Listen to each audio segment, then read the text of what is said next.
What's up guys, this is your favorite fanfic YouTuber, the Fanfic Majesty. Join my Discord if you want to chat and share your thoughts, the link is in the description. 9MB Chapter 251 Nami's decision. Suddenly, the rocks in the ruins in front of Cheng Cheng's feet shook, and the rocks rolled to the ground. Oh, why did it fail again? My guess was obviously right. A delicate voice full of regret came, and the other old people around him subconsciously took a step back, and even Harada stopped crying. Nami's head stuck out from the rubble. His hair was disheveled and his face was dusty, like a man fleeing from the desert. Then there was another wave of rocks shaking, and Zeus also got out of it. These rocks had no effect on him. He immediately discovered Cheng Cheng's presence and said in surprise, "Brother Cheng Cheng, why are you here?" Nami raised her head in surprise, and actually saw Cheng Cheng's bright smiling face, full of surprise. "Brother Cheng Cheng, is it really you? What's going on? Did you do this to yourself?" As he spoke, Cheng Cheng bent down slightly, stretched out his palm and placed it on the ruins. All his strength poured out instantly, and the stone pressing on Nami instantly turned into powder, but it did not cause any harm to Nami. Nami chuckled, feeling that there was no pressure on his body, climbed out of the ruins, rubbed his hands in embarrassment, and explained, "I was testing a new weapon. I didn't expect it to explode accidentally." Cheng Cheng smiled and patted Nami's head gently, and said helplessly, "Even if you have fairy beans, you can't commit suicide like this. If a big killer is made for you, you won't even have a chance to eat the fairy beans." Then he told Nami the general story of the war on the top. In fact, Nami also roughly understood what happened in the latest newspaper, so he was not very worried about Luffy and the others. "If I hadn't known that Ace and Luffy were fine, I would have asked Zeus to take me out of here." Nami chuckled and stuck out his tongue. "Zeus is protecting me, so I'm not afraid." Zeus suddenly raised his head with pride and flew back and forth in the sky. Then Nami looked down at the crying Harada, and said angrily, "Old man, stop crying, isn't it just a house? I will build another one for you. I have already transferred the meteorological data inside." Harada raised his head blankly and asked, "Really? Is my research information still there?" "Nonsense, I won't let these precious information accompany me to take risks." Nami then quickly said to Cheng Cheng, "Brother Cheng Cheng, please wait for me, I'll take a shower first." Advertisement. Cheng Cheng smiled and nodded slightly. The other old men, including Harada, all looked at each other with a tacit understanding and smiled, and ran towards Nami. Boom! There was a sound of thunder, and Zeus laid a thunder net in front of the old people. Zeus snorted coldly, "No one can go there except Brother Cheng Cheng." Cheng Cheng's face darkened, "Don't talk nonsense, I won't go there either." These old people were so frightened that they sat down on the ground. Harada swallowed and asked in a low voice, "Lil brother, who are you?" Cheng Cheng smiled and said, "Don't worry, I'm here just to take Nami back. Nami will definitely bother you a lot these days." "Don't worry, Nami won't cause damage to your place in the future. I'm here to take her back today. I want to learn knowledge here and become stronger." They are all scholars in the orthodox sense. In addition to studying meteorological science, they have nothing else to do on a daily basis. Visalia Island is floating in the sky. You are the Cheng Cheng who destroyed the marine headquarters with one sword strike. "Brother Cheng Cheng, since Luffy and the others are fine, I won't go back." "Brother Cheng Cheng, you must definitely take this girl away. Even if we old men beg you, as long as you take Nami away, you will not be asked to compensate for all the losses. We can repair it ourselves. Firstly, Nami has really caused you trouble these days, so this is an apology to you, and secondly, it is regarded as my small contribution to meteorological science." The old man sighed, stood up with difficulty, and said helplessly, "You gave me the money, and you also explained the truth. If a king of the sea is willing to reason with us old men like this, there is nothing we can't agree to." Cheng Cheng smiled and said, "Although I don't understand these weather knowledge, the truth has always been different. Whether it is orthodox meteorological knowledge or Nami's research on using weather as weapons, it can essentially change the weather." He smiled and stroked the blade of the sword, feeling the coldness coming from the sea tower stone, and said calmly, "I can understand your thoughts, but just like this sword, it is a weapon for killing people. Can you stop others from giving birth?" No, this is absolutely not possible. We should have saved Nami in the first place. There is no reason to refuse to save her until death. We absolutely cannot take this money." "What, you are Cheng Cheng?" Advertisement. It's a pity, otherwise the meteorological science community is destined to have one more great master. The old people in Harada looked at each other and sighed. The old people in Visalia all shook their heads and refused righteously.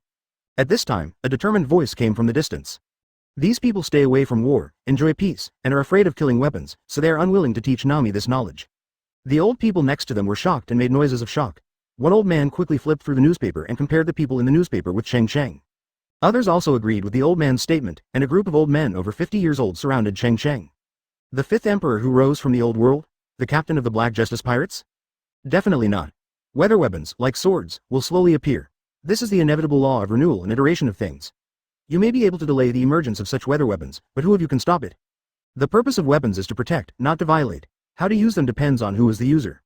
Oh, this girl is so talented in meteorology. As long as we are willing to study hard, we old guys will definitely teach her everything we have, but she just wants to study murder weapons. Harada, who was belatedly aware of it, now figured out the charm. He quickly stepped forward and stretched out his hands to hold Cheng Cheng's hand tightly, with tears streaming down his face. As soon as he thought, a white light flashed in front of him, and 3 large treasure boxes appeared. The gold coins inside were shining. Under the sunlight, these old people could hardly open their eyes. "You, what are you doing?" the old man from Heleda asked in confusion. Cheng Cheng said slowly. "I know that you are all highly respected meteorologists, and you must look down on these external things, but after all, you have to make daily purchases and eat. These gold coins are not many, I guess. That's nearly 30 million Baileys. As for if you are worried that Nami will harm others after learning this knowledge, you might as well think about whether Nami is such a person. Yes, although Nami is a little naughty, she is also trying to learn meteorological knowledge. She only blew up a few houses, but she didn't really hurt us." Cheng Cheng slowly drew out the Zhenhai sword, and the old man took a step back in fright. Cheng Cheng was slightly startled. He just had itchy hands, but he didn't expect these old people to misunderstand his meaning. Cheng Cheng swung out 2 sword chi at will, and the surging sword chi roared out, tearing the air, and the clouds 100 meters away instantly tore apart. Cheng Cheng put away his sword again and smiled. "My name is Cheng Cheng, and I am Nami's friend." Chapter 252. Big Fat Man. Those old men had just gotten excited, but after hearing Nami's words, they immediately slumped down. Every one of them was dejected and sighed. In their hearts, they hope that Nami will leave and give them a quiet life, although they also covet Nami's youth and beauty. But Nami is too terrible. Compared with those dispensable hobbies, life is more important. Now after taking a shower, Nami's body is clean and fresh, exuding the unique charm of a woman. She walks staggeringly, making people dizzy just looking at her. Cheng Cheng frowned slightly and asked, "Have you really thought about it?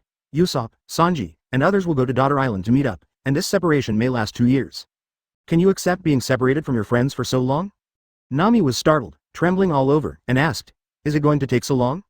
She squatted on the ground and thought with an uncertain expression for a while, then her eyes became determined, and she stood up and said, 2 years is just 2 years, what if I return to Daughter's Island now and reunite with Luffy and the others? There was no meteorological knowledge I needed to learn there, and I didn't want to miss this once-in-a-lifetime opportunity. Cheng Cheng took a deep breath, touched his chin and started thinking. He had already thought about this issue on the way here. In terms of force value, Nami was not weak after Zeus. He didn't know anything about weather and couldn't help Nami. He looked at the floating clouds around again and asked softly, "Is this empty island always blowing in the wind?" Everyone nodded in unison, and Harita explained, "Because it's so small here, the island floats in the direction of the wind all year round. Wherever it floats, there are no rules. Once we get there, we will go below to purchase necessary living supplies." Cheng Cheng smiled and said, "If that's the case, it would be easy. I can just push this empty island above Daughter Island. This way, it won't delay Nami and Luffy's meeting. If you invent a new weapon, you can experiment it on the Black Justice pirates. After all, these old men can't stand your troubles." Nami was overjoyed and said excitedly, "If that's the case, that would be great." All the old people looked at each other, and all their hopes were suddenly shattered. None of them doubted whether the guy who could smash the marine headquarters with one sword could do this. Advertisement. Then Nami continued, "Brother Cheng Cheng, forget it, I want to regard this matter as a test for me." Cheng Cheng looked confused. Full of joy, Nami smiled and explained, "The meteorological science here is very powerful, such as this." Nami took out a white rope from behind, with 3 knotted knots on it, and then Nami skillfully tied the knots to both ends of the weather stick. The separate weather rods move up and down. The upper weather rod emits cold bubbles floating into the air, while the lower weather rod emits hot updrafts. The hot and cold air currents collide, instantly forming a powerful wind current that rises into the sky. Nami's hair was flying, her eyes darkened, and she slammed the weather stick at the top. All 3 knots of the wind knot in the middle were untied, and she shouted sharply, "The whirlwind bursts." A strong tornado exploded into the sky, and the surrounding windmills rotated rapidly. The tornado rushed into the sky, scattering all the white clouds above everyone's heads. Nami chuckled. "How about it, isn't it awesome?" Cheng Cheng stretched out his thumb and praised, "Very strong. Since you have decided so, just go ahead and do it. I believe you can do it." Old man Harita stepped forward and said helplessly, "Since you are not leaving, then from today on, we old guys will start to formally teach you meteorological knowledge."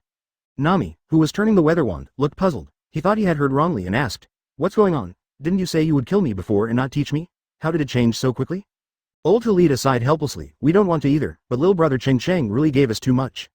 After saying that, the other old men took the initiative to move out of the way, revealing the 3 boxes of gold coins hidden behind their backs.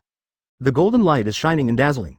Nami's eyes were instantly occupied by the gold coins. He quickly ran to the 3 big boxes and knelt on the ground to hug the 3 boxes. "Mine, these are all mine." Then Nami reluctantly took out a gold coin from each of the 3 boxes and handed it to Harita. He said distressedly, "This is my tuition, if you don't teach me well, I have to pay back the 3 gold coins." The old man accepted the 3 gold coins with a grimace, not knowing whether his decision was right or wrong. Cheng Cheng laughed heartily. Advertisement. After giving Nami some fairy beans and 2 small bottles of water of life, he said goodbye to Nami and the others and started the teleportation in front of everyone. A breeze blew by, Cheng Cheng smiled and waved goodbye to everyone and disappeared in the blink of an eye. The old men who had been immersed in meteorology all their lives opened their mouths in shock. Over the Boeing Islands. A flash of white light flashed, dazzling, like a teleportation door tearing through space. Cheng Cheng slowly walked out of the white light, stepped into the void, lowered his head and looked down. The Boeing Islands below looked like a blooming flower, with a big red hole in the middle, which seemed to swallow all living things in the world. He took a deep breath and suddenly shouted loudly, which resounded throughout the sky. Usopp.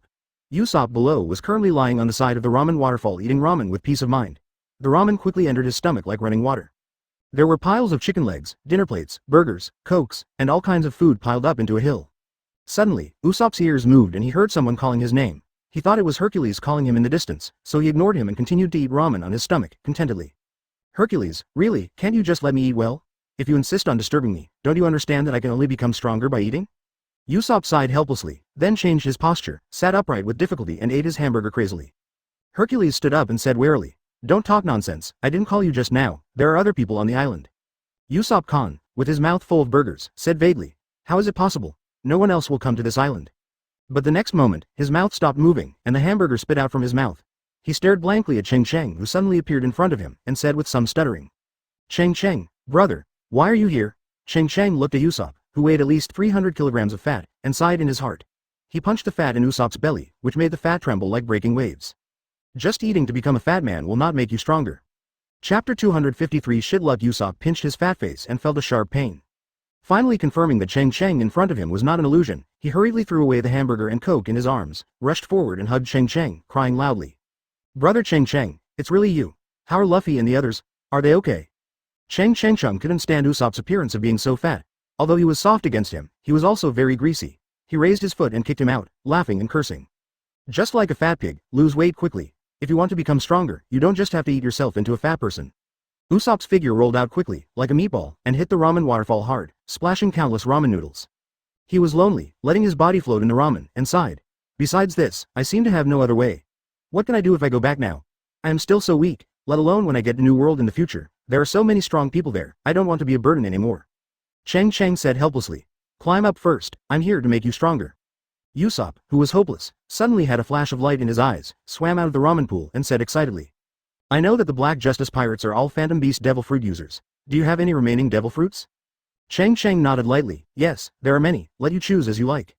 Next to him was Heracles, who was shrouded in black armor. When he first saw Cheng Cheng, he immediately felt a powerful threat, as if he was surrounded by dozens of Poseidons, and the hairs all over his body stood up. When he heard Cheng Cheng's name, he suddenly realized it and exclaimed, "So you are the 5th Emperor who rose in the old world. You chopped up the man in the Marine headquarters with one sword. You are really strong." Cheng Cheng smiled and shook his head. "It's just a false reputation. Just listen to this. It's not my fault that led the war." Suddenly Cheng Cheng narrowed his eyes, his powerful aura fully opened, and the conqueror's domineering power spread out like a hurricane. The piranha that sneaked up in midair behind him succumbed instantly, and its rhizomes softened and fell to the ground. All the piranhas within 100 meters withered and closed their cruel mouths. Usopp, who was closest, was the first to be knocked unconscious, rolled his eyes and fell to the ground. Hercules took a step back and made a surprised sound. "What a strong conquerors." Advertisement. Cheng Cheng smiled slightly, finally able to calm down after getting rid of the annoying flies around him. He waved his palm and white light flashed. 10 Phantom Beast Devil Fruits appeared out of thin air in front of him, with different colors and shapes. Cheng Cheng looked at the man in front of him who looked like a unicorn, and said with a smile, "These are Phantom Beast Devil Fruits. Pick one. Think of it as a thank you gift for saving Usopp's life. After eating, you can become stronger." Hercules took a step forward and carefully looked at those priceless devil fruits for a while. Being naturally sensitive to plants, he could feel the huge energy contained in them. After thinking for a while, he said righteously in a hoarse voice, "Real men don't need to use these external forces to become stronger." Cheng Cheng sighed in his heart. He didn't know whether he should say that he had a hole in his brain or a big hole. What he ate into his body was naturally his own ability. How could it be considered an external force? However, Cheng Cheng didn't force it. After all, his devil fruit wasn't brought by the strong wind. He just stretched out his thumb and exclaimed, "He is indeed a real man, a lone warrior on the sea." Hercules put his hands on his hips and looked up to the sky, laughing. Usopp, who smelled the special food while in a coma, immediately opened his eyes and stood up, looking at these devil fruits suspended in the air with fascination, and asked uncertainly, "Are these all Phantom Beast Devil Fruits?" Cheng Cheng smiled and nodded. "Just pick these?" Cheng Cheng smiled and nodded again. Usopp twisted his fat body and stretched his face to get closer to the devil fruit, carefully examining each one. The colorful devil fruits were so confusing for a while that he didn't know which one to eat would make him stronger. Usopp looked hesitant, a little undecided, and asked, "Brother Cheng Cheng, which of these devil fruits is more powerful? I don't ask for it to be strong, as long as it can defeat ordinary generals." Cheng Cheng directly kicked Usopp's fat asterisk and cursed. I want to eat you, but unless you eat the Jade Emperor's phantom beast species, it is impossible. Do you think those marine generals are all people who eat dry food? And now that the world government is recruiting troops from all over the world, the newly appointed marine general will only be stronger. Advertisement. Usopp chuckled, just kidding, I'm too nervous and don't know what to pick. Cheng Cheng casually picked up a hamburger to eat, and when he focused his eyes, he actually discovered two different devil fruits. Generally, devil fruits have raised spiral patterns on their surfaces with different shapes, but these two have smooth surfaces and are both standard spherical shapes, shining in the sun like two light bulbs. The only difference is that one is red and the other is yellow. Suddenly, Cheng Cheng was heartbroken, remembering an extremely terrifying bald man, a bald man who could knock down any opponent with one punch. He pointed at two smooth devil fruits and said firmly, "These are the two. The strongest devil fruits are among them. Whether you can eat them or not depends on your luck. If you are really lucky enough to get the strongest one, you will be invincible in this world." Usopp's eyes widened, his heart pounded, and he asked excitedly, "Are you really invincible?" Cheng Cheng nodded again to confirm, "Really, I'm afraid I won't even be your opponent by then." Usopp stared at the two devil fruits. The more he said this, the harder it became for him to choose. If he made the wrong choice, he would regret it for the rest of his life. Cheng Cheng smiled and looked at Usopp, a lucky man. Many times, many people's inadvertent choices will change their future lives. No matter what Usopp chooses this time, at least he realizes that this is a key node that changes his destiny, which is already a great blessing. Full of tangles, Usopp scratched his head, took off his goggles and hat, scratched his disheveled hair, and said in distress, it's so hard to choose, which one is it?" After much deliberation, Usopp finally didn't know which one to choose, so he simply started spinning in circles. After more than a dozen crazy circles, he instantly felt dizzy and spinning. Taking advantage of this dizzy feeling, he closed his eyes and reached forward to grab the red devil fruit at will, grabbing it in his hand and swallowing it in one gulp. After a while, a breeze blew through the forest, causing Usopp's curly hair to fly and fall to the ground one by one. Cheng Cheng's eyes widened and he exclaimed, "You're really lucky." Chapter 254. No bald head is easy to mess with. Countless hairs fell off, and Usopp panicked instantly. There were all fallen hairs on his clothes and on the ground. He reached out and grabbed the top of his head, instantly grabbing a large ball of hair. Usopp was extremely frightened. What is going on, brother Cheng Cheng? Why have all my hair fallen out? Am I poisoned? Am I going to die? In just a few breaths, Usopp's originally lush curly hair now turned bald, becoming sparkling in the sunlight. Coupled with his obese body shape, he looks like a fat, meat and wine monk. Cheng Cheng stretched out his hand and rubbed Usopp's bald head, and said seriously, "You become stronger when you are bald." Usopp asked with a sad face and uncertainty, "Really?" Cheng Cheng smiled and said, "Of course I am real. I have lied to you before. If you don't believe me, you punched a tree in front of you to test my power." Usopp raised his fist and looked uncertainly at the 5-meter thick tree in front of him, and then at his fat fist. "Is this really possible?" At this time, Hercules came over and said loudly, "Come and fight me, let me test whether you have become stronger." Cheng Cheng quickly tried to dissuade him. "Let's forget it. Usopp's punch was neither light nor heavy. It may hurt you, and it may kill you directly." After hearing this, Usopp lost his composure instantly. "Can I kill Hercules with one punch? Am I that strong?" "I do not know how." Hercules laughed heartily. "How is that possible? You may not know my strength yet. Come on, give me a serious punch and let me see the power of your fist." Although he couldn't feel anything unusual, Usopp was still willing to believe Cheng Cheng's words and decided to give Hercules a try with a light punch first. If he really beat Hercules to death, he would regret it to death, but he saved his life. Usopp walked up to Hercules, stopped, and said slowly, "You have to be careful about your defense. If you are seriously injured, don't blame me." Hercules patted the armor on his chest and said boldly, "Don't worry, you can take action, I won't die easily." Usopp believed Cheng Cheng's words and punched lightly. The armor made a soft sound, and the two looked at each other, but nothing happened. Advertisement. Cheng Cheng said helplessly, "This definitely won't work. Even if you punch a watermelon, it's hard to smash it, try harder." Usopp simply didn't care so much. He gritted his teeth, withdrew his fist to his waist, shouted loudly, and punched hard. In the forest, a burst of Usopp's extremely tragic screams came out. When he raised his fist, he saw that his fist had become swollen. He was rolling on the ground in pain as he held his fist. "I can't do it anymore. I can't do it anymore. My hand is going to be broken. I can no longer play with the slingshot." But Hercules still stood motionless, stepped forward and asked with concern, "I'm sorry, Usopp, are you okay? I just subconsciously used a defensive posture." Cheng Cheng, who was leaning against a big tree, frowned. "Impossible, is there a mistake? He's already bald, why are he still such a weakling?" Then Cheng Cheng gave Usopp a fairy bean, and his swollen hand subsided. Usopp looked at Cheng Cheng with resentful eyes, like a resentful woman who still hasn't done anything after what she did.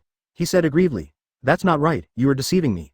Cheng Cheng was also a little confused and asked with a smile, "Feel it again and see if there are any changes in your body. Even if it is not the strongest devil fruit, the phantom beast fruit is not weak." It makes sense for Usopp to think this way. He knows that all the members of the Black Justice Pirates are powerful fantasy beasts, and there is no one who is not powerful. With him, even if he is not the strongest, there will be no changes, right? No, the only change seems to be that the hair is gone.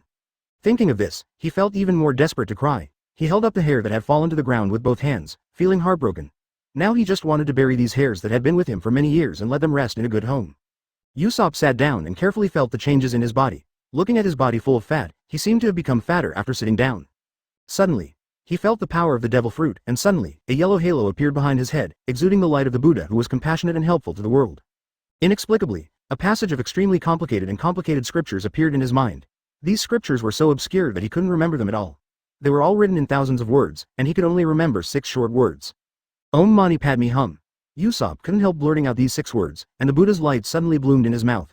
6 golden words flew out of his mouth, and his whole person exuded a sacred aura, like a golden maitri of Buddha.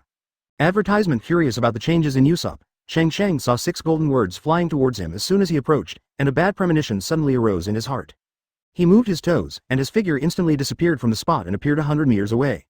Cheng Cheng originally thought he would get rid of the 6 golden characters, but when he looked around, he was shocked to find that the 6 characters had formed a circle surrounding him. He immediately felt that his body became extremely heavy, as if he was in a quagmire, and it was like he was carrying a huge mountain on his back, like Mount Tai weighing on the top. He raised his legs and wanted to take a step forward, but he found that he couldn't move, and his whole body was imprisoned. Usopp, who was sitting on the ground, still didn't understand what happened. He only saw 6 golden words flying out and spinning around Cheng Cheng. He put his arms on the ground and stood up with difficulty. Just for a moment, he felt like he had sprinted for 1,000 meters, sweating profusely all over his body and breathing heavily. But just as he stood up, the halo behind his bald head dissipated, and the 6 golden words floating around Cheng Cheng also instantly dissipated. Cheng Cheng immediately regained his freedom and became free to move. Good guy, isn't this a bit too domineering? Cheng Cheng came to Usopp and touched his bald head. He was filled with emotion. Sure enough, no bald head is easy to mess with. He couldn't help but admired. That's awesome. You've made a lot of money this time. Even if you don't have the strongest devil fruit, you are still very strong. Usopp asked with a confused look on his face. What happened just now? What's so great about these words? Isn't there nothing wrong with you? Cheng Cheng sighed with emotion. You just locked me in place. Do you think you're awesome? Really? Usopp couldn't believe it. Who is brother Cheng Cheng? He is the 5th emperor who chopped the marine headquarters to pieces with one sword. Can he be restrained by himself? Isn't this a joke? Cheng Cheng then asked. What is the name of the scripture you are reciting? Are there any other scriptures? Usopp said with a grimace. No, a lot of words like this that I didn't recognize just appeared in my mind, and in the end I remembered the shortest one, which only had these 6 words. It seems to be called, Tightening Curse. Cheng Cheng took a deep breath and took a deep look at Usopp. Do it again. Usopp did not hesitate, and used the power of the devil fruit.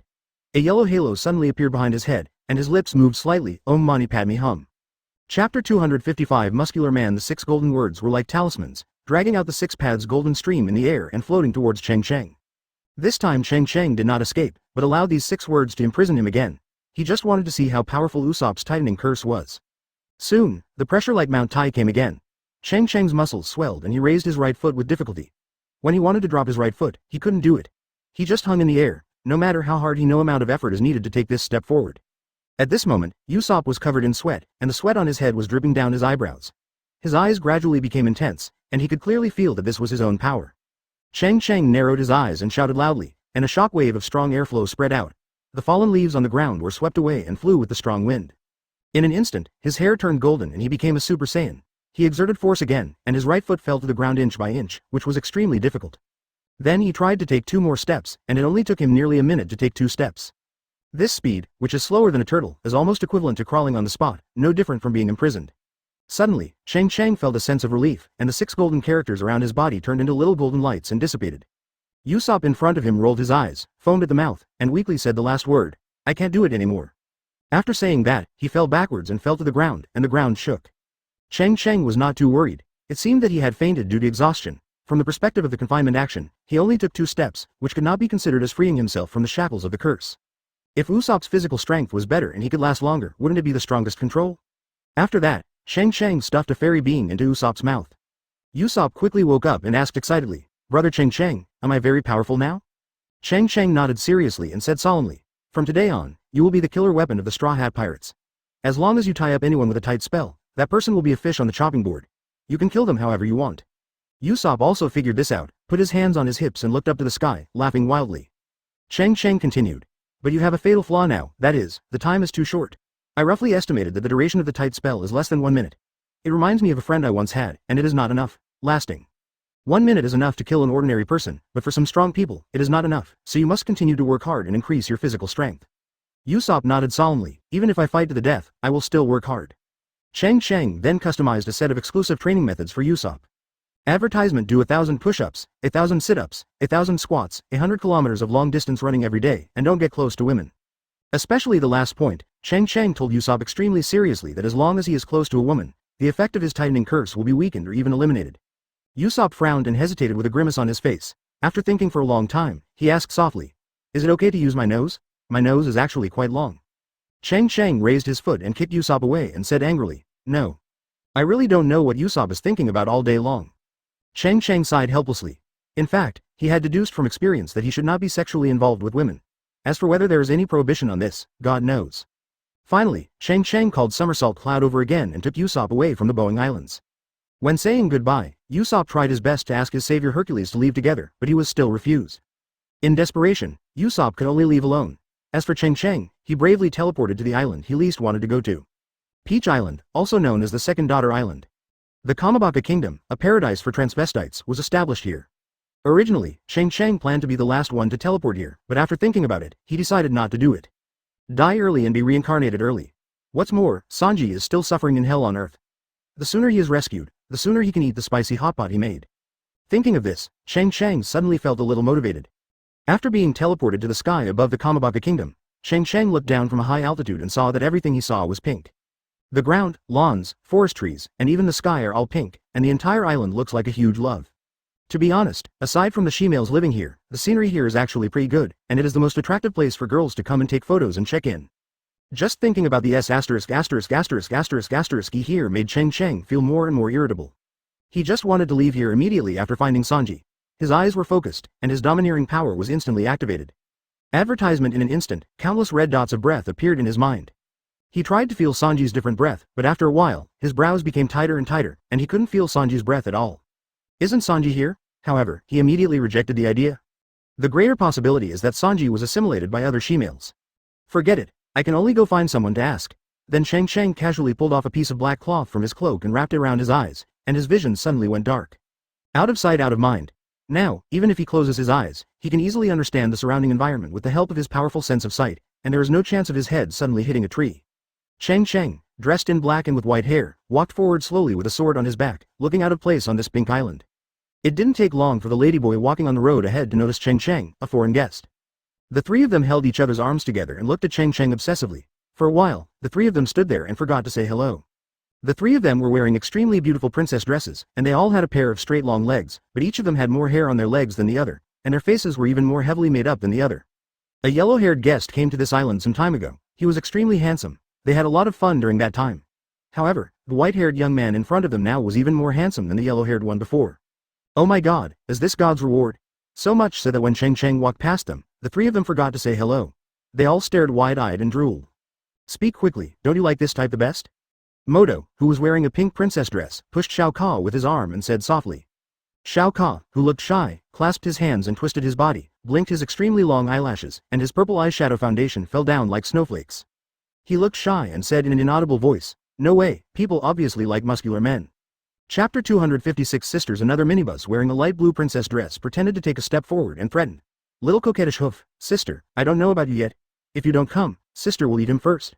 Shao Ka suddenly panicked and said at a loss, Sister Zalba, you are too polite. It took a lot of time to wait for such a handsome man, although it is a pity that he is blind. But how dare I eat it all by myself? The three of us sisters should enjoy it first without anyone else knowing. The three of them looked at each other, with the corners of their mouths raised, saying nothing. Before the three sisters came forward to ask, Cheng Cheng, who had walked dozens of steps ahead, turned around again, walked back stiffly, and was the first to ask. Three beauties, may I ask, have you ever seen a cook with yellow hair and black clothes? He is about the same size as me. I am his partner, and I came here specifically to look for him. After the three sisters heard this extremely magnetic voice, they all let out waves of deep moans, repeating themselves thousands of times. Shao Ka took a step forward, lowered his head and said shyly, So you are friends? I met her yesterday. She likes to sit alone on the top of the mountain and does not communicate with us. She is too introverted. The eldest sister, who was called Zalba, slapped Shao Ka's butt hard and said angrily, You worthless thing. Why are you talking so much nonsense to him? Just get on it. With that said, Zalba pouted and opened his arms, about to move towards Cheng Cheng's face. Little pretty face, today you belong to my three sisters. As soon as she took 2 steps, her body flew out and hit the ground heavily in the distance. Cheng Cheng put away his feet, held his breath, and forced himself to hold back the pungent smell of inferior perfume floating in the air around him. He was increasingly glad that he had covered his eyes. He snorted coldly, and his unusually powerful aura instantly erupted, snorting coldly. For the sake of your demon king, Ivankov, I didn't want to argue with you, but don't get angry with me. Shauka and Moto's legs softened and they knelt down. This powerful breath almost made them both breathless, and their backs were instantly soaked. Shauka's forehead was covered with sweat and he said hurriedly, "Handsome, do you know the queen?" Cheng Cheng nodded silently. "Of course we know each other, and we have quite a friendship." Advertisement Moto knelt on the ground and said immediately, "Please let us take you, handsome man, to see the queen. As long as the queen gives the order, your partner will be found soon." They are not even worried that this is the person with evil intentions. In their hearts, the queen is the strongest ladyboy king in history and will not lose to anyone. There were a large number of ladyboys watching along the way, but after the two of them explained that they were friends of Her Majesty the Queen, no ladyboy dared to step forward and act presumptuously. They just stayed far away from Cheng Cheng, and they could not avoid teasing her with words. On the way back, Cheng Cheng also met Lightning and Feng Clay who had met him in Impel Down City Prison, and they followed him back to the palace. The King Ivankov waved his hand and said boldly, "Master Instructor is too polite. I don't know what their temper is. There is nothing wrong with teaching them a lesson." Cheng Cheng immediately waved his hand and said with a smile, No, when I was on the battlefield, I was stabbed in the eye by the giant Buddha of the Warring States period. I'm just a little uncomfortable. I'll be fine in a few days." All the anger dissipated in an instant, but in this way, it is inevitable to go deep into the crowd. Outside the palace, Sanji ran quickly and shouted in a voice like a drake.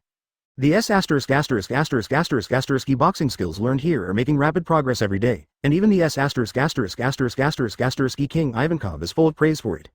Ivankov looked at the black cloth on Cheng Cheng's eyes with confusion and asked, "Master Instructor, what's wrong with your eyes?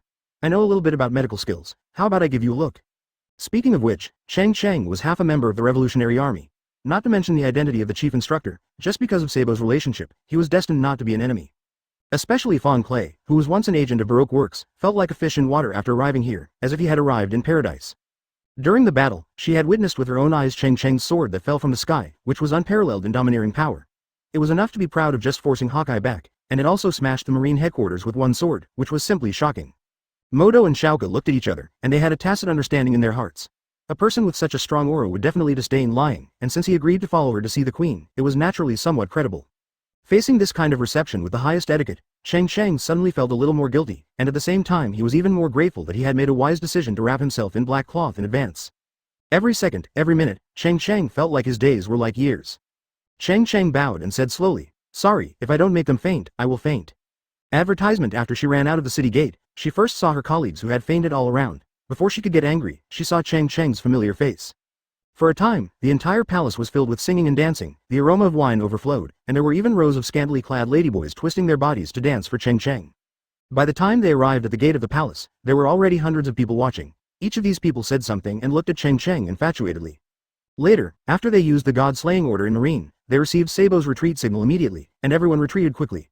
Fortunately, they were good at Chi-demon boxing and were not very dependent on the devil fruit, so they narrowly escaped. About 5 minutes later, Ivankov, a man with purple hair, rushed out of the palace and ran out of the city gate like a gust of wind, with a group of people following him from a distance. Then Cheng Cheng told Sanji's story again, and Ivankov ordered everyone to find Sanji without saying a word. At the same time, he forced Cheng Cheng to go to the palace. After Cheng Cheng was forcibly pulled into the palace, Ivankov directly ordered the largest banquet to be held to welcome Cheng Cheng. In a short while, 1 passed to 10, and 10 to 100. Sure enough, it is your own fault. All the she-males who came to watch rolled their eyes, foamed at the mouth and fell to the ground. He felt that the whole world became quiet at this moment. Brother Cheng Cheng, is it really you? Not long after, the two of them took Cheng Cheng to the gate of the kingdom's palace. I don't know how long it took. Cheng Cheng thought for a while, and it seemed that it was not an option to continue searching aimlessly like this. Since Ivankov was back now, it would be the fastest to have his help. In desperation, Cheng Cheng could only nod and let the two of them lead the way to the Demon King. Cheng Cheng, who was waiting at the door, couldn't bear it anymore. He clenched his fists and instantly activated Conqueror's domineering force, which enveloped everyone with its powerful aura. Now he regrets why he didn't let Big Bear shoot Sanji away to another place. Chapter 257. No bald head is easy to mess with. Hearing Sanji's cry at this moment was undoubtedly the sound of nature to Cheng Cheng. He sat up with a bang, quickly disappeared from the spot, and appeared at the gate to greet Sanji in the blink of an eye. Ivankov, Lightning and others saw this in their eyes and couldn't help but sigh. Cheng Cheng is really a man who values love and justice. Sanji, who was running, saw Cheng Cheng's eyes covered with black cloth and asked hurriedly, "Brother Cheng Cheng, why are you blind?" Cheng Cheng immediately replied loudly, "What? Are you in a hurry to go back? In that case, I will listen to you and go back to see Luffy and the others. After saying that, he immediately grabbed Sanji's wrist and stood up, leaving the palace. Cheng Cheng's melodious voice came from the sky. Ivankov, if you continue to drink, I won't accompany you if I have something else to do. Lightning shook his head and sighed. Our chief instructor is really resolute, very much like a leader. Ivankov just drank the wine in one gulp and laughed. With a wave of his hand, the banquet continued. Cheng Cheng pulled Sanji to the sea far away from Peach Island, and both of them used moonwalk to hang in the air. Cheng Cheng, who was dressed in black, finally breathed a sigh of relief. He felt a lot more relaxed and he was back to life again. Sanji looked at Cheng Cheng with a worried look. Not only was he blind, he also seemed to have something wrong with his ears. Seeing that brother Cheng Cheng has paid a lot on the battlefield. If he was really blind, it would be a real pity. His fifth emperor's combat power would definitely be greatly affected. He couldn't help but ask, your eyes? Cheng Cheng chuckled, relaxed his whole body, and the muscles in his body also relaxed. He pulled it casually, and the black cloth fell in the wind, and said with a smile. Nothing. Before he finished speaking, Cheng Cheng opened his eyes and saw Sanji in front of him wearing a light pink princess dress, red high heels, pink lipstick on his lips, purple eyeshadow and long curved eyes, moon eyelashes. There are still some red foundation on the cheeks that were not evenly applied, resulting in some small pits, and the whole body exudes a strong powdery smell. Advertisement. Cheng Cheng felt his breathing quicken for a moment. He raised his hand and punched out. The air in front of him was quickly compressed. He punched Sanji with great force and said angrily. I'll F***K you, uncle. Sanji screamed and was instantly thrown into the sea. It was like a small stone floating on the sea surface, leaving dozens of splashes like a dragonfly touching the water. Standing proudly above the sea, Cheng Cheng had a gloomy look on his face. He raised his hands high, then pressed his hands down and took a long, deep breath to empty out the turbid air in his body at once. My uncle, I guarded against the she-males in the entire Peach Island, but in the end they fell into the hands of my own people. When Sanji came back from swimming leisurely in the sea, the smell of makeup on his face and the pungent perfume on his body had been washed away by the seawater. All the messy things, including the false eyelashes, lipstick marks, and eyeshadow on his face, disappeared into the sea. Afterwards, Cheng Cheng threw Sanji angrily a set of clothes, which was the black suit of the Black Justice pirates. After Sanji changed, he was dressed in black clothes and black leather shoes, lit a cigarette, and started smoking with an embarrassed look. Brother Cheng Cheng, I'm sorry. I was in such a hurry just now that I forgot to change my clothes. He continued with an apologetic smile. To be honest, it's only now that I feel like I'm live again. You don't know what I've been through here. It's simply hell on earth. As he talked, Sanji felt so wrong that he almost cried. Cheng Cheng sighed and comforted. Don't worry, this time I will take you to a real daughter's island, which is full of beautiful and big-breasted women. Luffy, Zoro, Usopp, they were all already there. Sanji, who was calmly smoking, took a big sip, kept coughing, and shook his head wildly. I won't go. I don't believe in Daughter's Island anymore. I just want to go to a normal island quietly. What kind of inhuman torture has this guy endured? When I heard that Number Island reacted so violently, in this case, I could only use my trump card. Cheng Cheng sighed and explained with a smile. It's not what you think. You still don't believe me? There are really all beautiful women there. Before we went here, there was not a single man on the island, and they all had big breasts. Naive and easy to deceive. Sanji still looked skeptical. Cheng Cheng continued. Do you know the Empress? This is the Empress's hometown. The Empress is known as the most beautiful woman in the world. If you think about the other people on the island, how bad can they be? Advertisement. Sanji's eyes widened, his breathing became rapid, and he asked, is it the Empress, Boya, Hancock, one of the Shichibukai? Isn't that right? Is there a second female Empress in this world? Cheng Cheng raised his eyebrows and continued to be tempting. But don't think about it, Empress. She is now my wife. Do you know why you can get her so easily? Sanji's breathing quickened and he looked sincerely asking for advice. The reason is that they have never seen a man. I am the first man they have seen, so I must choose a good-looking one. Do you think this is true? Cheng Cheng continued. Sanji nodded like a chicken pecking rice and said sincerely, it makes sense. If it were me, I would also choose the best-looking one. Cheng Cheng showed an expression that every man would understand and patted Sanji's shoulder gently. Sanji suddenly asked hurriedly, well, are there many men on the island now? Cheng Cheng said, it's not much, but it's not too little. That's why I came to you in such a hurry. The result was good, it almost scared me to death. I called Somersault Cloud, and she came over after a while and knew how to use her best skills. I'll pick you up as quickly as possible. If you had gone back a little later, maybe Luffy would have found a wife. Sanji was so grateful that he almost cried. His legs softened and he almost knelt down to Cheng Cheng. Cheng Cheng gently slid his arm in front of him, a white light flashed through, and 9 Phantom Beast devil fruits were arranged in the air. He pointed at these devil fruits and said with a smile. Pick one. These are all Phantom Beast devil fruits, which can quickly increase your strength. Sanji was instantly overjoyed. Just like Usopp when he saw these devil fruits, he was dazzled by the colorful fruits. He asked hesitantly. Is there a devil fruit that can make girls fall in love with me instantly? Isn't it said that the Empress has a fruit that can make men's hearts flutter? Is there anything similar to this? Cheng Cheng rolled his eyes and said helplessly. You can eat it if you want. Even if there is such a fruit, I don't know which one it is. Eating this thing is like opening a blind box. Although I don't know which one can attract girls, I'm sure one of them is the strongest. Think about it, girls all like strong people. Sanji's eyes lit up and he asked quickly, which one? Cheng Cheng grabbed the yellow ball devil fruit and chuckled. Eat it and you will be the strongest person in the world. Chapter 258 All for becoming stronger. Sanji looked excited, looking at the most dazzling yellow ball of light fruit in front of him, and asked tremblingly, the strongest? Cheng Cheng nodded solemnly and affirmed. The strongest, if you eat it, challenge Auntie, or step on Kaido, it's not a dream. Sanji naturally knew the value of this phantom beast devil fruit, and nodded solemnly to Cheng Cheng, saying nothing. Without any further hesitation, he took the devil fruit with extremely smooth surface with both hands and smiled at Cheng Cheng. It's quite slippery, I like the feel of it. Then he started to take big bites without even a drop of juice coming out. Just after eating, Sanji felt a stream of heat in his body rushing to Tinling Gai. He stood on the sea with clenched fists, feeling the seemingly endless power in his body, which was extremely refreshing. Ah! Ah! Ah! He roared to the sky and vented all the breath in his body. The sea surface exploded under his feet, the water stood upside down, and waves rose several meters high. Sanji felt the powerful aura in his body, and his blood boiled all over. Brother Cheng Cheng, I feel it. I am really strong at this moment. Cheng Cheng pointed to the top of his head and said with a strange expression, your hair? It doesn't matter. It's okay if your hair is a little messy. After all, there are no outsiders here. Sanji reached out and touched the top of his head. As soon as he touched the top of his head, his voice stopped suddenly. Isn't this familiar touch the same as the devil fruit I just touched?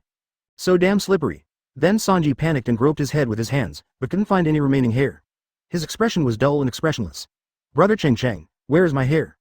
Cheng Cheng coughed twice in embarrassment and said softly, it should be gone. Sanji stood alone blankly. After the sea calmed down, he mustered up the courage to look down at his reflection in the water. All he saw was a big shining bald head. Sanji instantly felt that his whole body had lost all strength, and he fell into the sea, floating on the sea with a big character on his face, a look of despair on his face. Cheng Cheng flew over Sanji, lowered his head to look at the bright bald head, and said with a smile. Okay, don't take advantage and be obedient. Although you are bald now, you have become stronger. You have to know that those beautiful beauties all like strong men. Go to Daughter Island, a large number of girls are waiting for you. Advertisement. Sanji, who was floating in the water with a distressed look on his face, gained some motivation after hearing these words and stood up on the water again. Right now, I feel like I have endless strength in my body. I can just let the somersault cloud lead me the way. I want to fly back on the moonwalk all the way. Cheng Cheng couldn't help but give a thumbs up and exclaimed, bull. At this time, a white cloud broke through the sky, dragging a long trajectory and flying quickly, and soon hovered in front of Cheng Cheng. Cheng Cheng wondered. Zeus, why is it you? Where's the somersault cloud? Another bald head.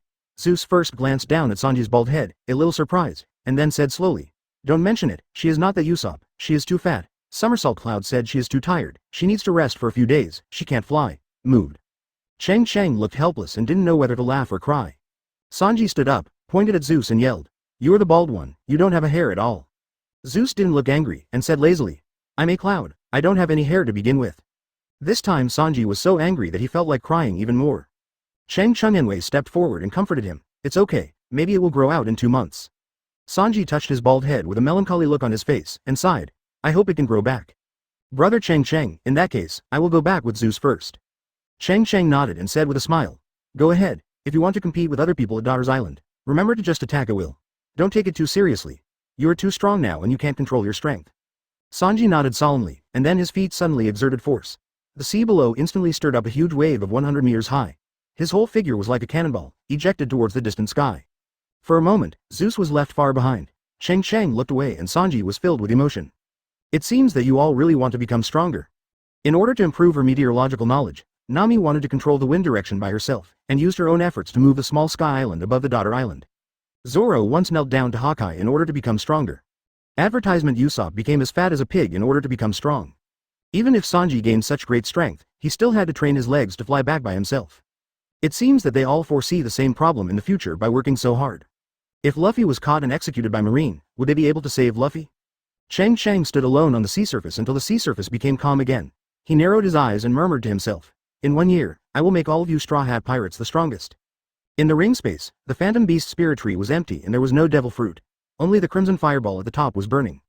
The strange thing is that no matter how high the temperature of the fireball is, it has no effect on the Phantom Beast Spirit Tree. Cheng Cheng said softly, Tuanzi, you should wake up after another month of sleep, so sleep well. When you wake up, the Master will have gifts for you. When the time comes, the Interpreter, the Dark Chaser, the Dragon Slayer Sword, and the 7 black sword formations will be as majestic as possible. The crimson fireball suddenly burst into flames and flickered as if it was breathing. A young phoenix was in the fireball, slowly flapping its wings and soaring into space inside the fireball.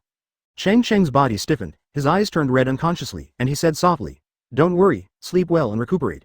When you wake up, Master will take you to kill the celestial dragons." The fireball slowly calmed down again this time, and a long-lasting calm was restored. Cheng Cheng was in a good mood and asked the system to teleport him directly to the kingdom of Trino, where he met Chopper without too many twists and turns. Chopper was still treating a local man who had a fever. It took a whole day before Chopper left here on a somersault cloud. But when Cheng Cheng said goodbye to Chopper, he suggested another development direction for Chopper, asking him to study more pills similar to the Blue Wave Ball. It would be best if others could take them and get a significant improvement in combat effectiveness. After all, now that he has the fairy beans, Chopper's task has been greatly reduced. After hearing this, Chopper was also very excited and wanted to fly to the Wanli Sunshine to do research immediately. At the highest point of Trino Kingdom, Cheng Cheng stood on top of a giant tree and waved goodbye to Chopper. The natives below regarded Cheng Cheng as a god and knelt down to worship him. In the past, the giant bird was extremely ferocious. After seeing Cheng Cheng, as docile as a newly born chick. Looking at the somersault cloud disappearing in the distance, Cheng Cheng said to himself, "System, start the next mission." "Okay, sir, teleportation is being started. Close black lens bracket, destination, the Kingdom of Hollohitania. Close black lens bracket." Chapter 259 Summoning Array in the Kingdom of Hollohitania, the scorching sun is high at noon. A white light flashed in the air, and Cheng Cheng, dressed in black, appeared instantly. After a long period of teleportation, he was already familiar with the muscle-pulling sensation caused by this kind of teleportation. There is even some comfort, like a full-body massage. After Cheng Cheng used Moonwalk to stabilize himself in the air, he lowered his head and looked down, frowning. As far as the eye can see, there is a desert, the ground is overgrown with weeds, there is a lot of accumulated garbage, and it is also covered with broken copper and iron. The occasional scattered buildings are still very dilapidated, and they look like they have been there all year round. The way people live in it, what country is this? Are you sure it's not a garbage dump? This was the first time Cheng Cheng saw such a poor country. Compared with Lily Kingdom, it was a world of difference. At this moment, dozens of people in black were gathered below, forming a circle and kneeling on the ground. There was a large six-pointed star array in the middle. These people had sincere expressions and prayed devoutly to the array. Cheng Cheng was slightly stunned. He really thought this was some kind of amazing formation and immediately hid his figure. However, when he carefully inspected the six-pointed star formation, he found that there was no energy fluctuation in it. It was just a formation pattern drawn with Kurozumi strips, and the people praying below were ordinary people. Even if he did not deliberately hide his aura, those people did not notice his existence. Feudal superstition kills people. Cheng Cheng let out a long sigh and fell quickly. Boom! The ground shook and dust flew up. After Cheng Cheng fell to the ground, he trampled the six-pointed star formation beyond recognition. The men in black who were kneeling to pray all looked at the black figure in the dust with excitement. After the dust dissipated, they saw clearly that the summoned demon was a young man in black clothes and white hair carrying a sword.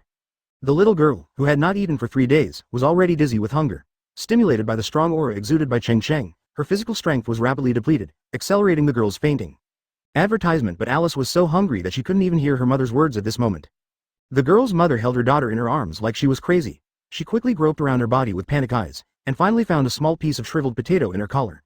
After breaking it open, she carefully placed it in the girl's mouth and choked with sobs. "She is still young, and I just want to leave some food for her to survive." As Dora said, the half of the potato was still stuffing into Alice's mouth, but as soon as it was stuffed in, the girl spat it out and she couldn't feed it at all. Cheng Cheng calmly looked around at the men in black who were kneeling devoutly, and said calmly, "You have this time, why not clean up the garbage in your country and take care of the environment?" Perik and the other men in black stared at the fairy bean, their eyes filled with envy, and their hearts expecting a miracle to come. "Lord Satan, you are joking, how can you be an ordinary person? I have never seen an ordinary person with white hair, and with your appearance, you are definitely not an ordinary person." The leader Perik suddenly stood up, pointed at the mother angrily, and reprimanded, "Dora, you dared to hide food secretly. I wonder if this is disrespectful to Lord Angel. No wonder Lord Angel is angry. Help us." Cheng Cheng's eyes narrowed, and he walked forward with a fierce and threatening aura. He said coldly, "It's really hopeless. Let this country perish. Even if God comes, he can't help you." Cheng Cheng said coldly, "You people only know how to pray to gods or even demons. You are still wasting food while you are alive. You are hopeless." Dora, who was holding the little girl in her arms, looked panicked. She stood up quickly and stood in front of Cheng Cheng. She mustered up the courage to say, "It was all my idea for Master Angel to hide the food. It has nothing to do with my daughter. If you want to punish me, please." "Got it." Other men in black also echoed, pointing at Dora's nose and scolding loudly. Everyone immediately started shouting in unison, "Lord Angel, help us." He said calmly, "First of all, I am not the Satan you summoned. Just raise your head and take a good look. I am just an ordinary person. It's all your fault, Dora, because of your impiety, the future of our country has been ruined." He could turn a blind eye to others, but what did a little girl do wrong? Cheng Cheng turned around and walked back to the kneeling crowd in black, and knelt down in front of Alice. Advertisement. After the man finished speaking, he knelt down again. The other men in black also knelt down and said at the same time, Lord Satan, please help us. After saying that, he stepped forward. Cheng Cheng glanced at the people around him indifferently. Only when he was close could he see clearly. In addition to some middle-aged people, there was also an old woman kneeling on the ground to pray. Among them was a little blonde girl who looked to be the same age as Tuanzi, almost as big. Cheng Cheng stretched out his palm, and there was a fairy bean sitting quietly in his palm. He said calmly, feed it to your daughter, she will be fine after eating it. At this time, the little blonde girl kneeling at the outermost corner rolled her eyes, her body went limp, and she fainted on the ground. The men in black all knelt down neatly and prostrated themselves on the ground. One of them said excitedly, Dear Second Lord Satan, we have finally summoned you. Please help us deal with the people of the Longhand clan. Kill all those people. After Dora took the fairy beans with both hands, she kowtowed heavily to Cheng Cheng. Thank you, Lord Angel, thank you. In addition, I have no reason to help you deal with the long-handed clan. Why don't I pick up weapons and fight in my own homeland?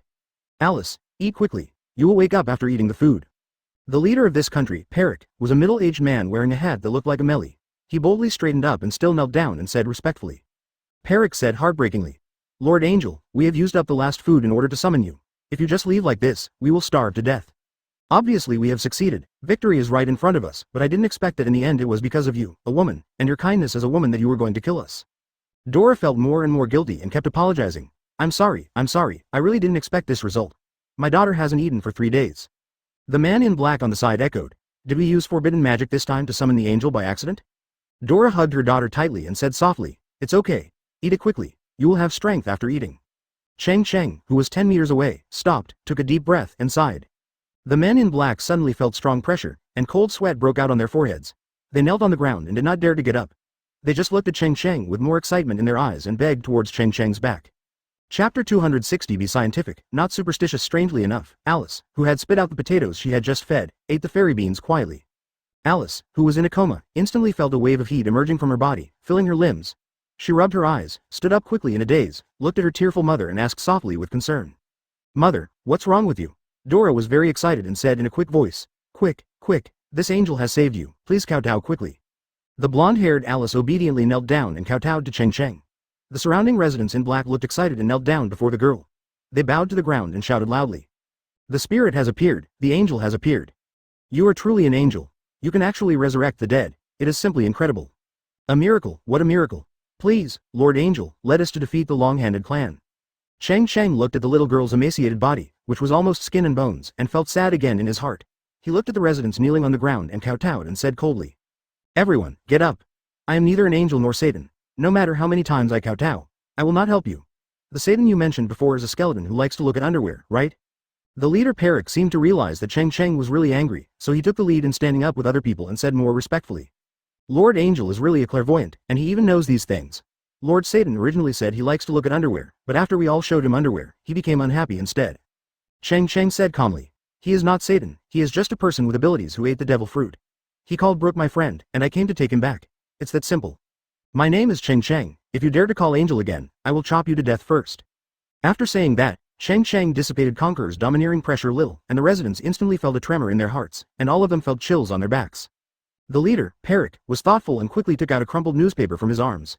He saw a portrait that was exactly the same as the young man in front of him. His legs softened and he fell to the ground, trembling. Road. So you are the 5th Emperor who destroyed the Marine headquarters.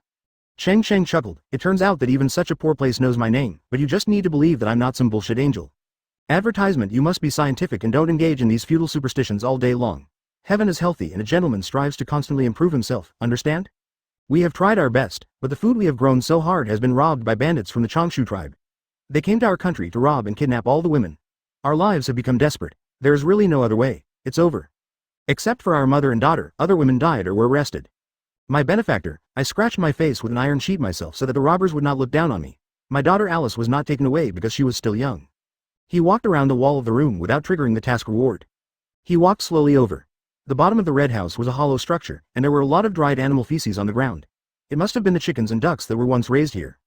Cheng Cheng did not continue to explain to him, but simply asked calmly, Is this really the palace? It's too shabby, right? The mission location for the system sign in this time is rather vague, it only says that it is the royal palace of the kingdom of Hollohitania. Cheng Cheng's eyes narrowed and he said coldly, Lead the way. This extremely poor garbage island is more appropriately described as a larger village than a country.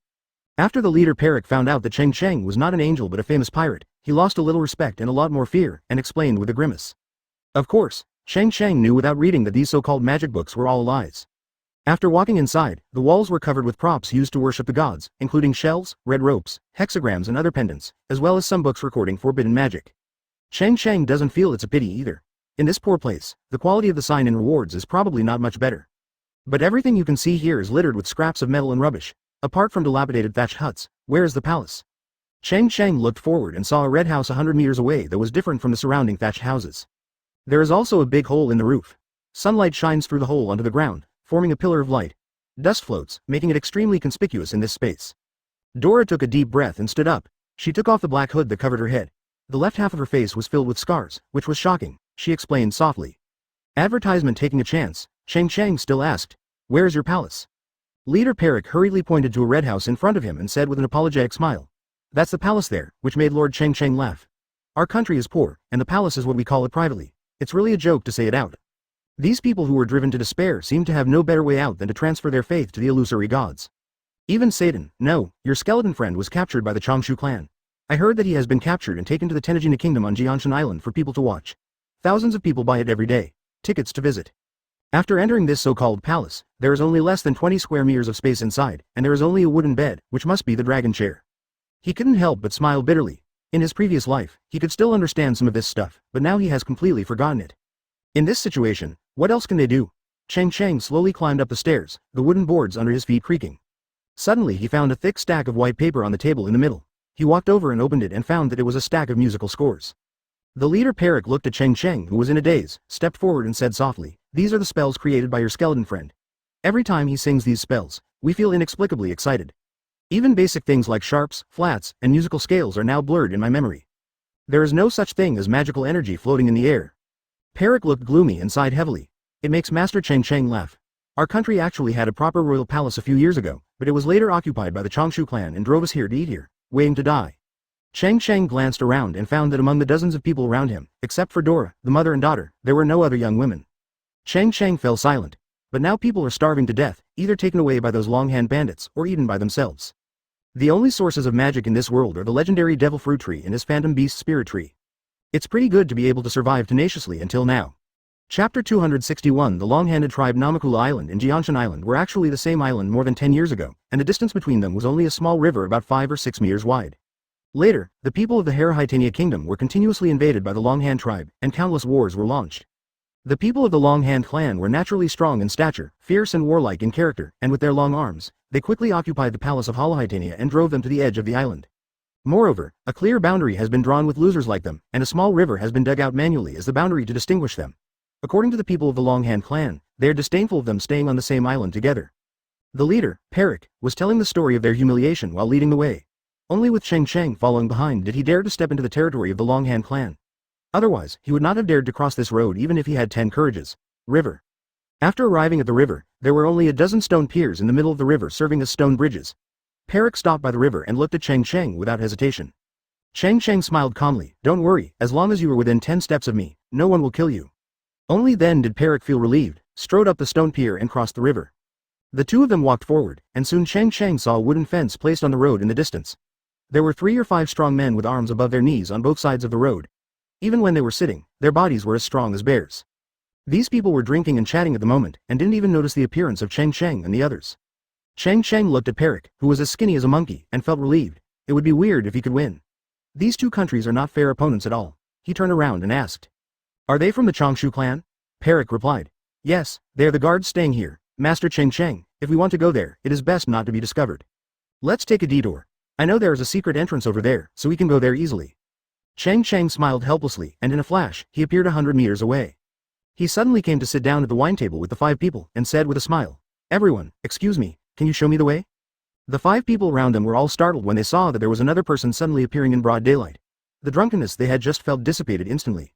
Advertisement Captain Gonza is the strongest among the 5 of them. He is usually immune to the cold and heat no matter spring, summer, autumn or winter. However, when the white-haired boy appeared in front of him, he felt an inexplicable chill. He hesitated and asked, "Who are you? Where are you going?" There were 2 other people who had drunk a lot, and they suddenly became furious. Their drunkenness made them emboldened. They picked up their maces and pointed at Cheng Cheng's head, saying angrily, "Court death. Babyface, who do you think you are?" Then Captain Gongza saw the two people flying backwards and hitting the ground heavily, causing a burst of dust to fly. He was even more horrified. He didn't see the pretty boy in front of him make a move. Looking at the heavy broadsword behind the pretty face, Gongza hurriedly said, "Stop, stop it." In fact, the two people who were safe and sound were not prepared to take action anymore, but just looked at the captain innocently. Cheng Cheng slowly poured a glass of wine, shook it gently in his hand, looked at the splash of hops in the glass, and smiled. "It doesn't matter who I am to you. Just know that I am the one who can kill you. I heard that you caught a moving skeleton, take me with you." Gongza immediately said, "No problem, no problem. It's right in front, we'll be there soon." Along the way, Perik and Gongza of the Longhand clan led the way. With Gongza joining them, a lot of trouble was saved on the road, and even if they met some residents of the Longhand clan, they would not be suspicious at all. Perik was afraid and angry at Gongza of the Long-Handed clan, so he quietly distanced himself from him, but Gongza secretly closed the distance. Gongza, who was carrying a mace on his shoulder, asked softly, "Perik, who is this person? Is he the reinforcement you invited?"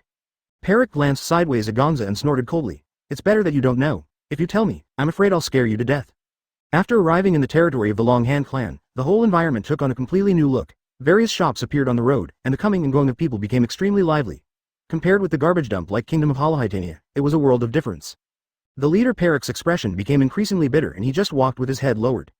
However, this level of excitement, in Cheng Cheng's opinion, is still quite poor. At most, it is just a prosperous village and town, and it is far from worthy of being called a country. Advertisement. As they walked to the front, there were more and more people. On a high platform in the middle of the downtown area, Brook was imprisoned in a cage, lowering his head and holding a quill pen to create on paper, paying no attention to the people outside. Outside the cage, many residents of the Longhand clan gathered, all excitedly visiting the talking skeleton. There were 4 burly Longhand clan soldiers around, holding maces and looking solemn. Without Gongza and Perik speaking, Cheng Cheng immediately saw the imprisoned Brook. Cheng Cheng's eyes narrowed into thin slits, and he couldn't help but feel a burst of anger in his heart. With the little tip of his toes, he rose up from the ground and landed on the high platform, causing the entire wooden platform to shake. The 4 soldiers holding maces immediately looked at Cheng Cheng warily, and one of them shouted, "What are you going to do?" Cheng Cheng looked cold, too lazy to talk nonsense with them, let alone insult the Zhenhai sword. He looked like a ghost and quickly snatched the mace from one person, and then knocked all 4 of them unconscious. The surrounding residents suddenly became confused, screaming and retreating. Brook raised his head and looked at Cheng Cheng in surprise with his mouth wide open. Then he immediately stopped Cheng Cheng from swinging his sword and said hurriedly, "Brother Cheng Cheng, I can't leave now." Cheng Cheng took back the Zhenhai sword again and looked at the ordinary iron cage, wondering in his heart. With Brook's swordsmanship, it is indeed not difficult to leave here. Brook solemnly said, "After I came here, I was first in the Kingdom of Hollohitania. The people there were extremely poor and lived in desolate life due to the invasion by the Longhand tribe. I want to compose a song of peace and completely influence them. At the same time, this is also a test for me. I know that Luffy is fine now. If I leave now, I will really feel worried about them. When I was very hungry, they gave me the last food." Cheng Cheng frowned and asked, "Use songs to influence them? Are you sure of it?" "Big, very big." Brook held up the music he had composed and said excitedly, "This is a well-written piece of music, and I also discovered that the underworld fruit can also shock the souls. As long as I use my abilities secretly when playing, I can definitely cleanse their souls and inspire goodwill in these people's hearts." Chapter 262. King Tanner. Cheng Cheng smiled calmly, "Since you have already made your decision, I won't force you. Just don't stay here for too long. Zoro and the others are already at Daughter's Island now." Brook held the somewhat worn-out guitar and said confidently, "Believe me, it will be fine soon. I have been preparing this song for half a year, and I only wrote it in the last half month." Then Cheng Cheng took out a pair of loudspeaker phone buds from the space ring, handed it to Brook and said, "I think having this thing will help you get twice the result with half the effort." Brook danced with joy and said with a smile, "With this, I have greater confidence." At this time, the crowd quickly parted a road, and hundreds of soldiers wearing iron armor and holding spears ran over. Then the king gave an order, and these soldiers yelled and rushed toward Cheng Cheng like hungry wolves. Perik's legs were so frightened that he walked quietly to the back of the crowd so as not to let others notice him. Gongza turned around and stretched out his thick arms, grabbed Perik by the collar and lifted him up in the air, asking, "Didn't you say he was very powerful? Why are you running?" Perik, who was dressed in black, cried with a sad face, "When he takes action, the earth will fall apart. I'm afraid that this island will be destroyed by him."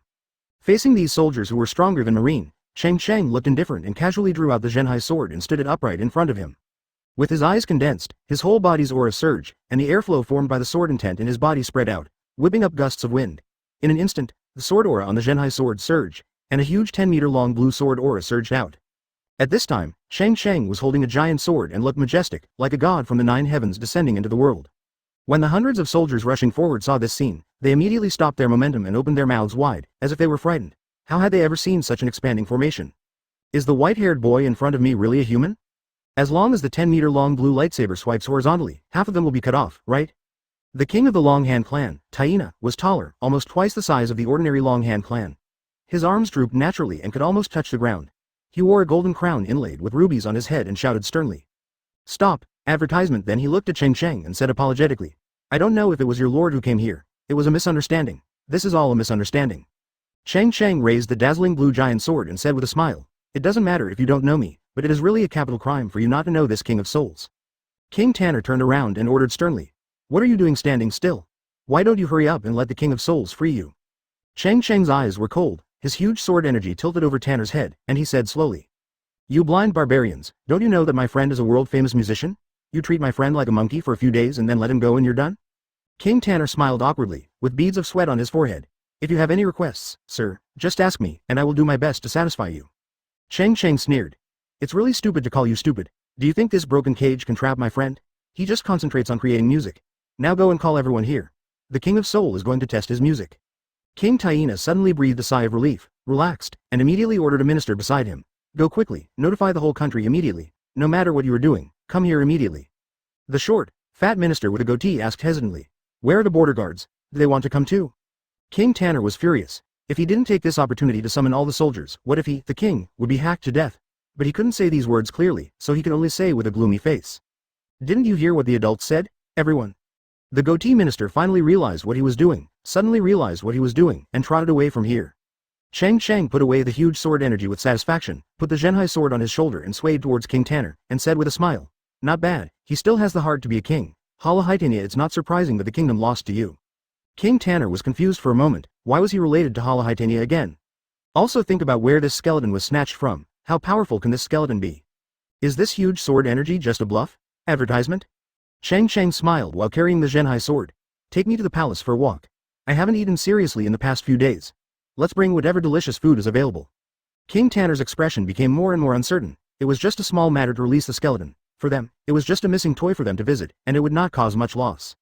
But if you take this person to the palace and let him do whatever he wants, it will be a real slap in the face. When Cheng Cheng saw that the king was silent, he joked, "What, you want to try how much my sword weighs?" King Tanner apologized and said with a smile, "Your Majesty, you really misunderstood. I'm just worried about whether the food in the palace will suit your appetite. After all, our country is just a poor place.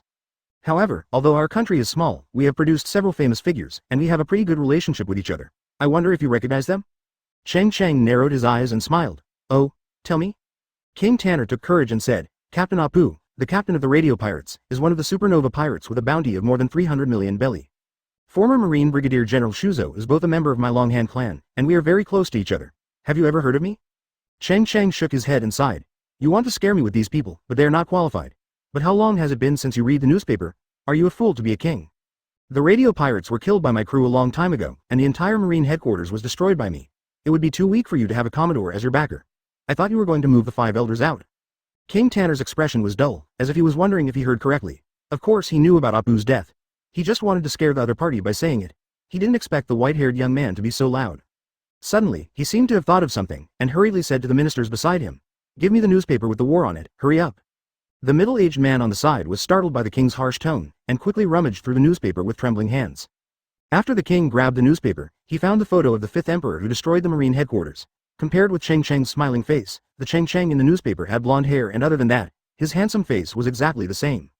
King Tanner's legs softened and he sat down on the ground with a plop. The golden crown on his head also fell to the ground. He stared blankly ahead and murmured, it's over, decades of hard work are going to be ruined." Chapter 263 Golden Instrument. Cheng Cheng couldn't help but feel a little funny when he saw the king like this. It seems that being famous still has some benefits, and there is no need to take action to prove one's combat effectiveness. He bent down to pick up the crown that fell from the ground, put it on the king's head again, and said with a smile, "Don't worry, I won't demolish your palace, and you can be your king with peace of mind. I just want to visit the palace. It's turned around." King Tanner then looked like a man with a soul again, and asked with a sad face, "Really?" Cheng Cheng smiled and nodded again. This time the king finally stood up tremblingly and shouted, "Lead the way to the palace and serve the 5th emperor with the best food." 10 minutes later, Cheng Cheng followed them to the entrance of the palace. The place finally looked a bit like a palace, with a solemn style. It was many times better than the so-called Red House Palace in Halahaitania.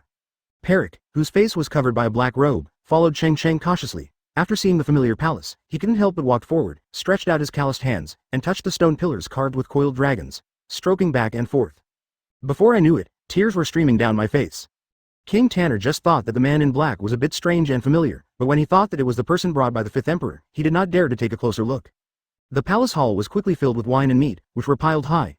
People from the Changshu clan were generally taller, and their appetites were twice as high as those of ordinary people.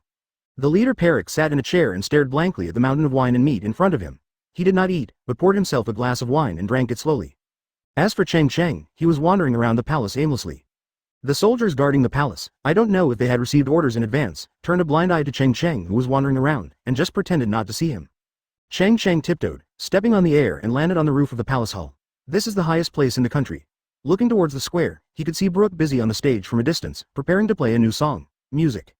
It seems that we need to find a mission location quickly so that we can still keep up with Brooke's concert. After looking around other places in the palace, Cheng Cheng decided to look for the most likely place inside the palace. Advertisement. Although the decoration inside the hall is not luxurious, it is better than the many decorations. I think King Tanner has never seen the Queen's palace, otherwise he should know what true luxury is. After slowly entering the hall, Cheng Cheng saw the highest throne in front of him at first sight.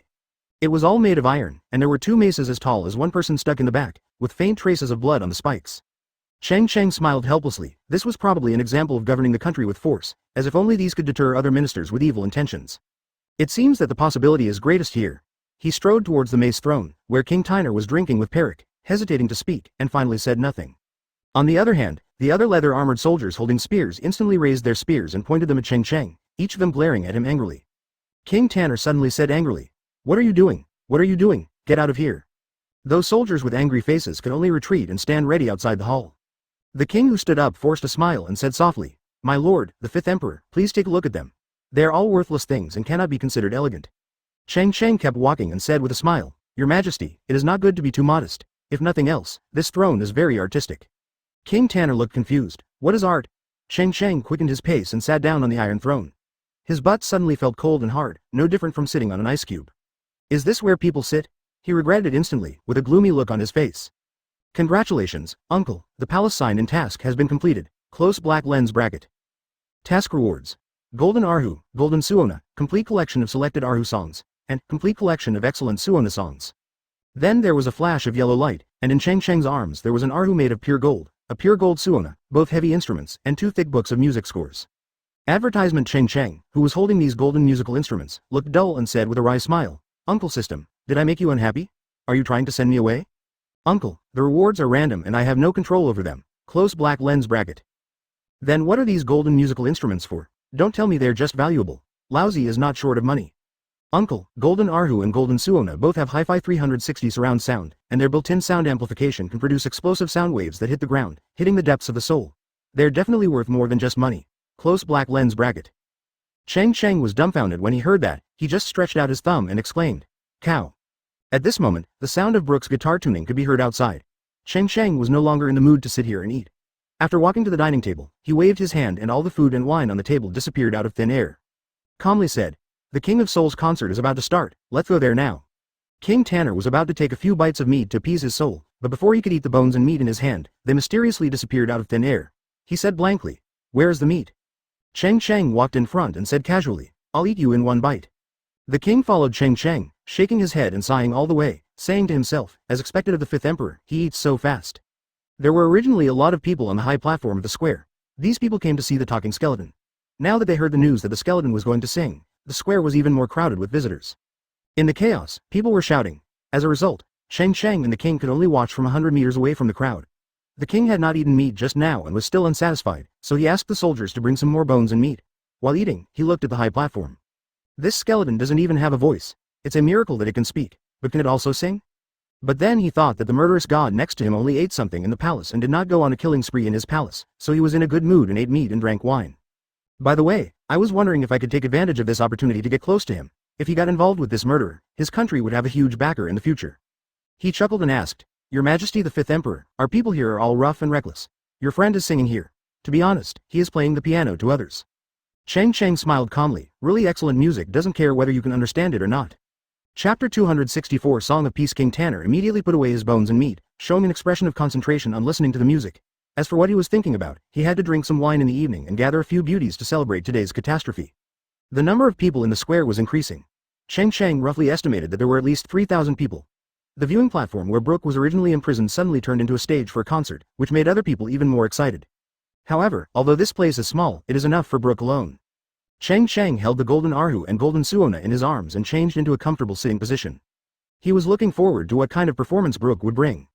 At the same time, he raised the corners of his mouth. If Brook played the golden Arhu, the effect would be better, right? On the simple stage, Brook had already made preparations. Looking at the sea of people under the stage, he was shocked. He didn't expect that so many people would suddenly come, but he was very confident in the song of peace he composed. The more people there are, the greater the power, and the more it can inspire the truth, goodness and beauty deep in everyone's heart, allowing them to love peace and stay away from war. Brook strummed the guitar casually, and a series of notes echoed throughout the square.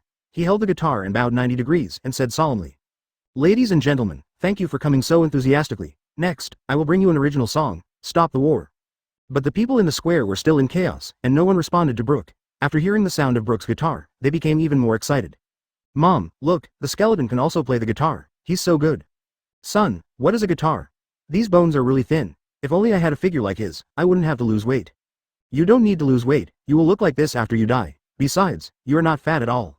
The more than 3,000 audience members were all talking about their own things, and they were noisy, except for Cheng Cheng, an attentive audience. No one else had the intention to attend a concert. A burst of melodious guitar sound, accompanied by Brook's gentle voice, quickly echoed in the square and penetrated into everyone's ears. It's just that the voice is a little low, and it's difficult for Cheng Cheng standing on the periphery to hear clearly. Slowly, the soothing sound waves swept through everyone in the square, and those who were talking slowly stopped, and their voices became smaller and smaller. A voice full of holiness and peace echoed in the square.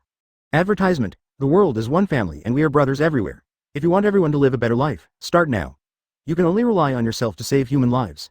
The glorious tomorrow depends on you and me. Slowly, the crowd seemed to be affected by an invisible infection. They all became quiet, closed their eyes and looked relaxed. Cheng Cheng closed his eyes and listened carefully, feeling the tranquility and peace deep in his heart that he had not experienced for a long time. Intoxicated by it, he could feel that his soul was being purified and sublimated.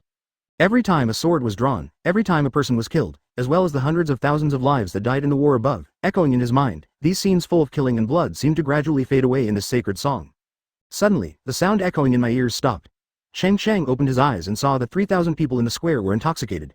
Even Perik and King Tanner beside him had their eyes closed and looked peaceful. After a while, the sound slowly returned to the square. What happened to me just now? Did I fall asleep? I suddenly felt guilty. Are we too cruel to those who live on the garbage island? They have no food all day long and will starve to death? Yeah, I think I'm guilty too. Last week I robbed a woman. Brother, do you think I was a little too cruel? Although those people are not from my Changshu clan, we are all human beings after all, and the world should be one family. Brook breathed a sigh of relief when he saw the reaction of everyone in the audience. Although this scene lasted only 7 minutes and 15 seconds, it already made him feel exhausted. His bones would not sweat, otherwise he would have been sweating profusely.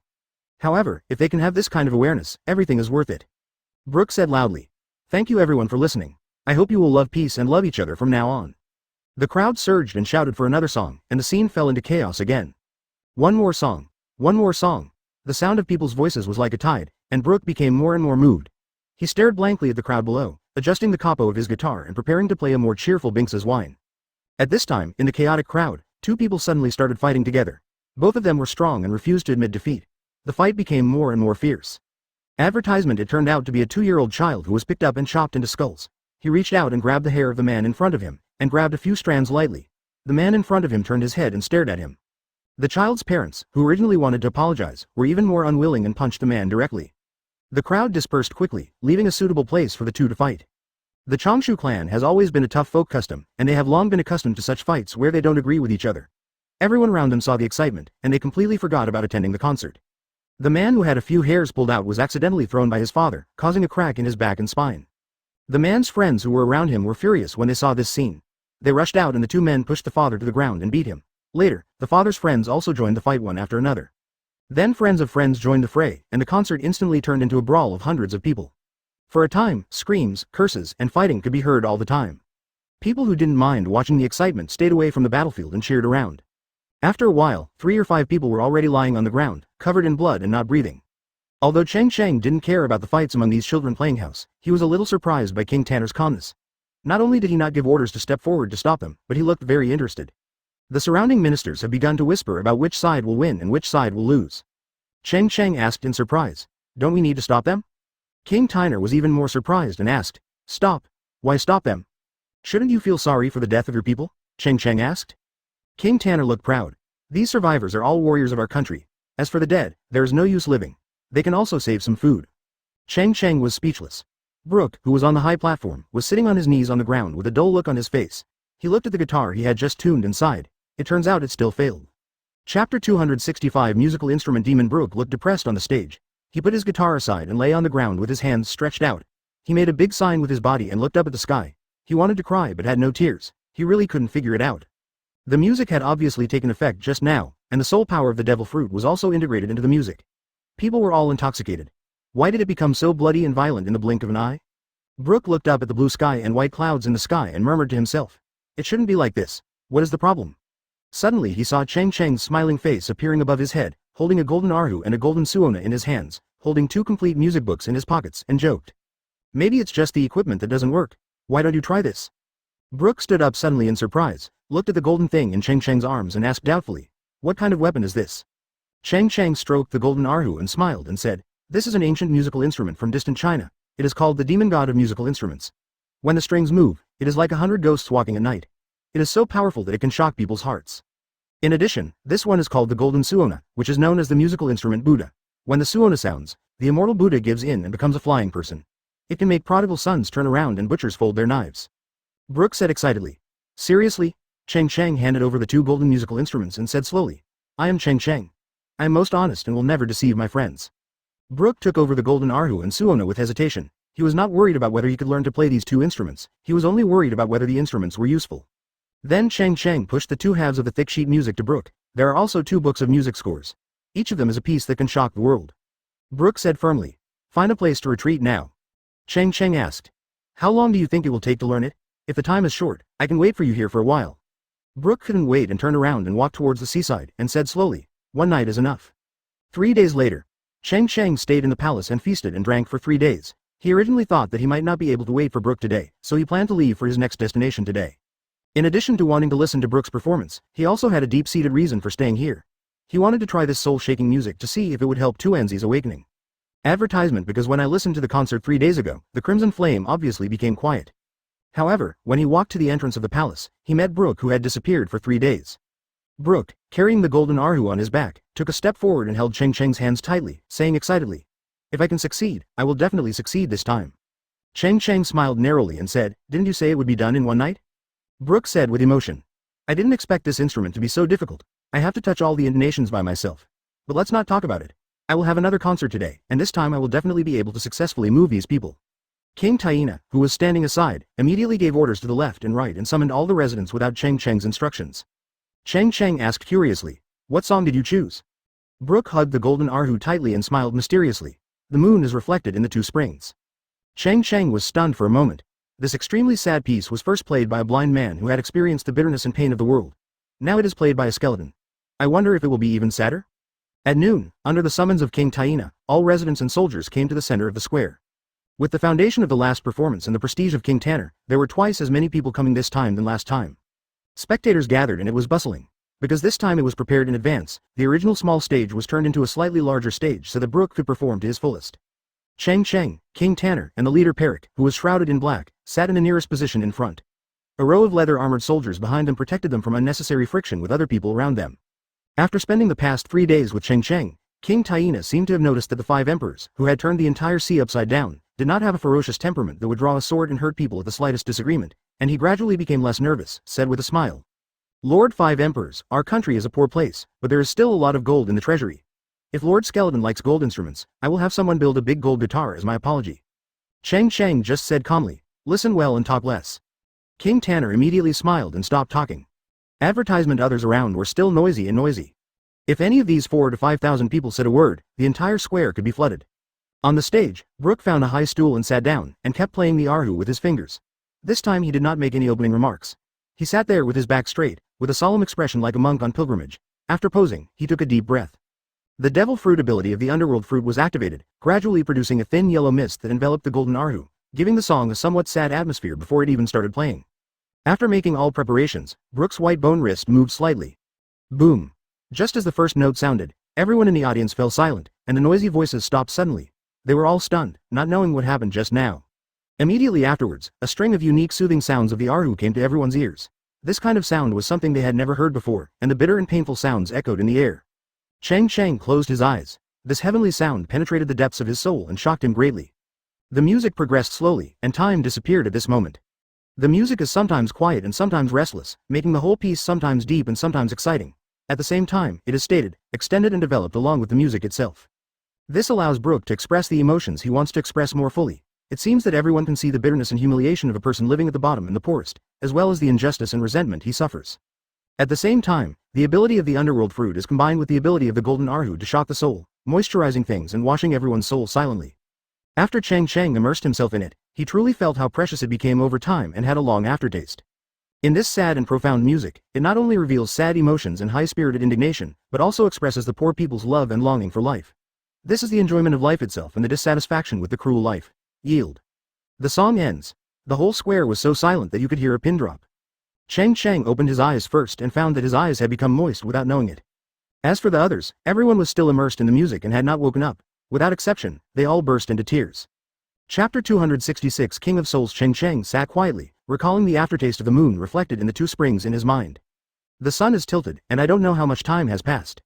When everyone else woke up, they were all silent, still immersed in the sad and bitter situation. After a while, someone spoke. What kind of music is this? It's so painful. Yes, we are so happy to have the life we have today. We have food and drink. Yesterday, I was short and scolded my wife because she added too much salt to the barbecue. Now that I think about it, I really am not people. I'll apologize to my wife when I get back now. Those expelled Hollohitanians should be living like this, right? They have no food to eat and live in thatched houses. Once it rains, it will probably leak from all sides, right? Everyone was immersed in an atmosphere of sadness, and some even expressed heartfelt repentance to the Hollohitanians they had bullied. At this time, suddenly a big fat man accidentally stepped on the foot of the person behind him. The burly man behind him immediately squatted down and covered his foot, and screamed, looking painful. The fat man who weighed more than 400 kilograms quickly bent down and apologized. The burly man just muttered that he should lose weight, and did not fight the fat man as others thought. This made the people around who wanted to help start a fight useless, and everyone burst into laughter. Dressed in a black robe, Peric took off his black hood, revealing a resolute face. He is not a rough guy who doesn't understand music. He was well educated in art when he was a child, but the successive years of war with the Changshu tribe made him lose interest in these things. Facing this piece of music that is enough to enthrone gods, he can only admire him. He looks up to the mountains and stops, and the scenery stops. He saw his own shadow in the music. I saw the bitter life of the people after the arduous war, and the belief that they survived hard. Suddenly, he felt that it was ridiculous for him to pray for the coming of ghosts and gods before. The happiness of his people had to be fought for by himself. How could he rely on ghosts and gods? King Tyner, who had long since given up his bones and flesh, was also in tears. He saw the leader of Hollohitania aside. Although he was a little surprised, he did not let the guards catch him immediately. He sighed. Peric, no bandits will come to plunder your place in the future. No matter how reluctant you are to admit it, I will give your people the same treatment as the Longhands people. I will let the Boundary River pass in the next few days. People filled it out. Peric turned to look at the middle-aged man who had bullied them for decades with confusion. Advertisement King Tanner shook his head and smiled bitterly, not to mention the music. Even for the sake of the 5 emperors, I don't dare to make any mistakes. Cheng Cheng sighed in his heart. The power of this golden Arhu is indeed powerful, and its appeal is so strong. I just don't know how earth-shattering it is when the golden Suona is played. Suddenly, with a thought in his mind, he discovered that the crimson flame on the phantom spirit tree was burning violently, and the fire phoenix in the center of the fireball kept screaming, circling and flying back and forth, constantly colliding with the fireball. Boom! Under the fierce collision of the fire phoenix, the outer wall of the fireball shattered. The fire phoenix broke out of the prison of the fireball, and the flames fell all over the sky, which was spectacular. The fire phoenix that broke out of its shell was rising in the wind, hovering over the fantasy beast's spirit tree, and its wings were 1 meter long in just a few breaths. Cheng Cheng's breathing was rapid and he was very excited. Just when Cheng Cheng thought that Tuanzi had taken advantage of the situation to wake up, the fire phoenix fell to a branch and closed its eyes and became motionless. It retracted its flame wings and seemed to have fallen asleep again, exuding a sacred and peaceful aura.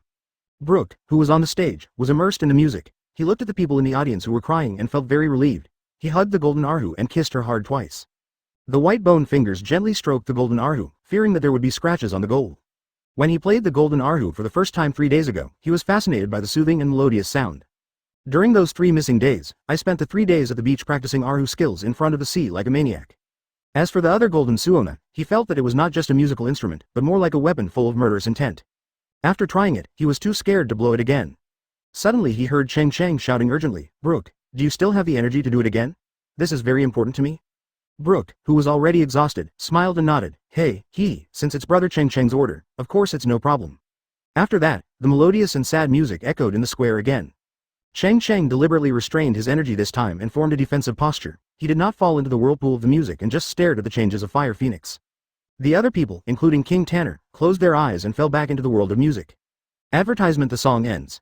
Cheng Cheng observed Huo Fengwang the whole time. There was no change this time. Huo Fengwang seemed to be asleep and had no reaction to Quan Yingyue this time. He smiled bitterly and said, "It seems that it was just a coincidence. Sure enough, you should not be too greedy." The exhausted Brook gasped for breath and asked loudly, "Brother Cheng Cheng, do you want to do it again?" Cheng Cheng shook his head gently, looking indifferent. Brook plopped down and fell down on the stage from exhaustion, with his hands open and the golden arhu on his body. He looked at the white clouds in the sky, which were now dyed with the red of the sunset, warm and beautiful. Then I heard the uniform shouts of everyone below, sweeping over like a tidal wave. "King of Souls, King of Souls, King of Souls." That night, after they had dinner at the palace, King Tanner announced in front of everyone that in addition to filling up the dividing river, he would also send people to help Perik and the others build houses, restore farmland, manage the environment, recognize their identity as residents, and even rob those who came to Hara. The Kaitania women were released unconditionally. At the same time, it was recognized that Perik also had autonomy over that place. Perik promised that as long as the Long Hands no longer plundered them, they would not retaliate, because now they just want to live. After Brook had eaten and drank enough, his energy was almost restored, and he rode the somersault cloud toward the Daughter's Island to join the others. At this time, he kept playing the arhu along the way. The soothing voice slowly disappeared between heaven and earth. Cheng Cheng looked at the somersault clouds disappearing into the night sky and laughed at himself. Am I committing cultural invasion? Then he turned to King Tanner behind him and threatened. I will also leave here tonight. I will not forget what you said. I will come again in half a year. If you are not satisfied, haha. King Tanner immediately stood up straight, patted his chest and assured, don't worry, Lord Five Emperors, the people of the Changshu clan, are the most loyal people. If you leave, there will be many boats at the pier. You can just pick whatever you like. I will have someone prepare some good wine and food for you to eat on the way. Cheng Cheng did not speak, but took a deep look at the king, and then disappeared into thin air with a flash of white light. Only King Taina and the ministers were left looking at each other. Chapter 267 Breathing of Water, Rakery East China Sea, the Kingdom of Bridges. Snowflakes are flying, the wind is biting on the island, smoke is everywhere, war is raging, and the sound of gunfire is like a heavy rain, which is endless. Countless cannonballs exploded on the ground, and a ball of brilliant fireworks appeared. The island was in chaos. Thousands of imprisoned slaves escaped from prison and fled one after another. They only had this chance to be free. If they missed this day, everyone would have to become slaves again and be whipped at every turn, in a cruel life. In the flames of the battle, Robin, who was covered in scars, ran quickly, holding a little girl with yellow hair. Along the way, the two of them dodged countless stray bullets before reaching the bridge. As long as they crossed the bridge and reached the Revolutionary Army camp, they would be considered safe. This is an island where bridges are built. In addition to marine, there are also more slaves from all over the world. After these people come here, they only have one job every day, and that is to build bridges. Some people have been slaves for decades, turning from middle-aged to gray-haired old men. Only when they can no longer lift rocks are they allowed to eat and wait to die in prison.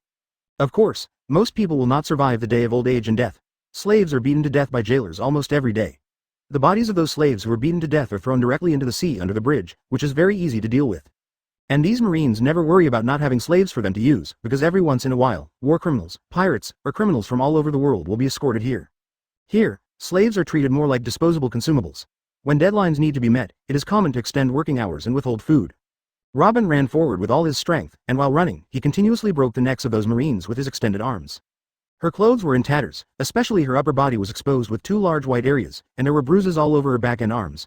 After she was flown here by the big bear, she opened her eyes and found that she was handcuffed with seafloor stone and imprisoned in the inn jail.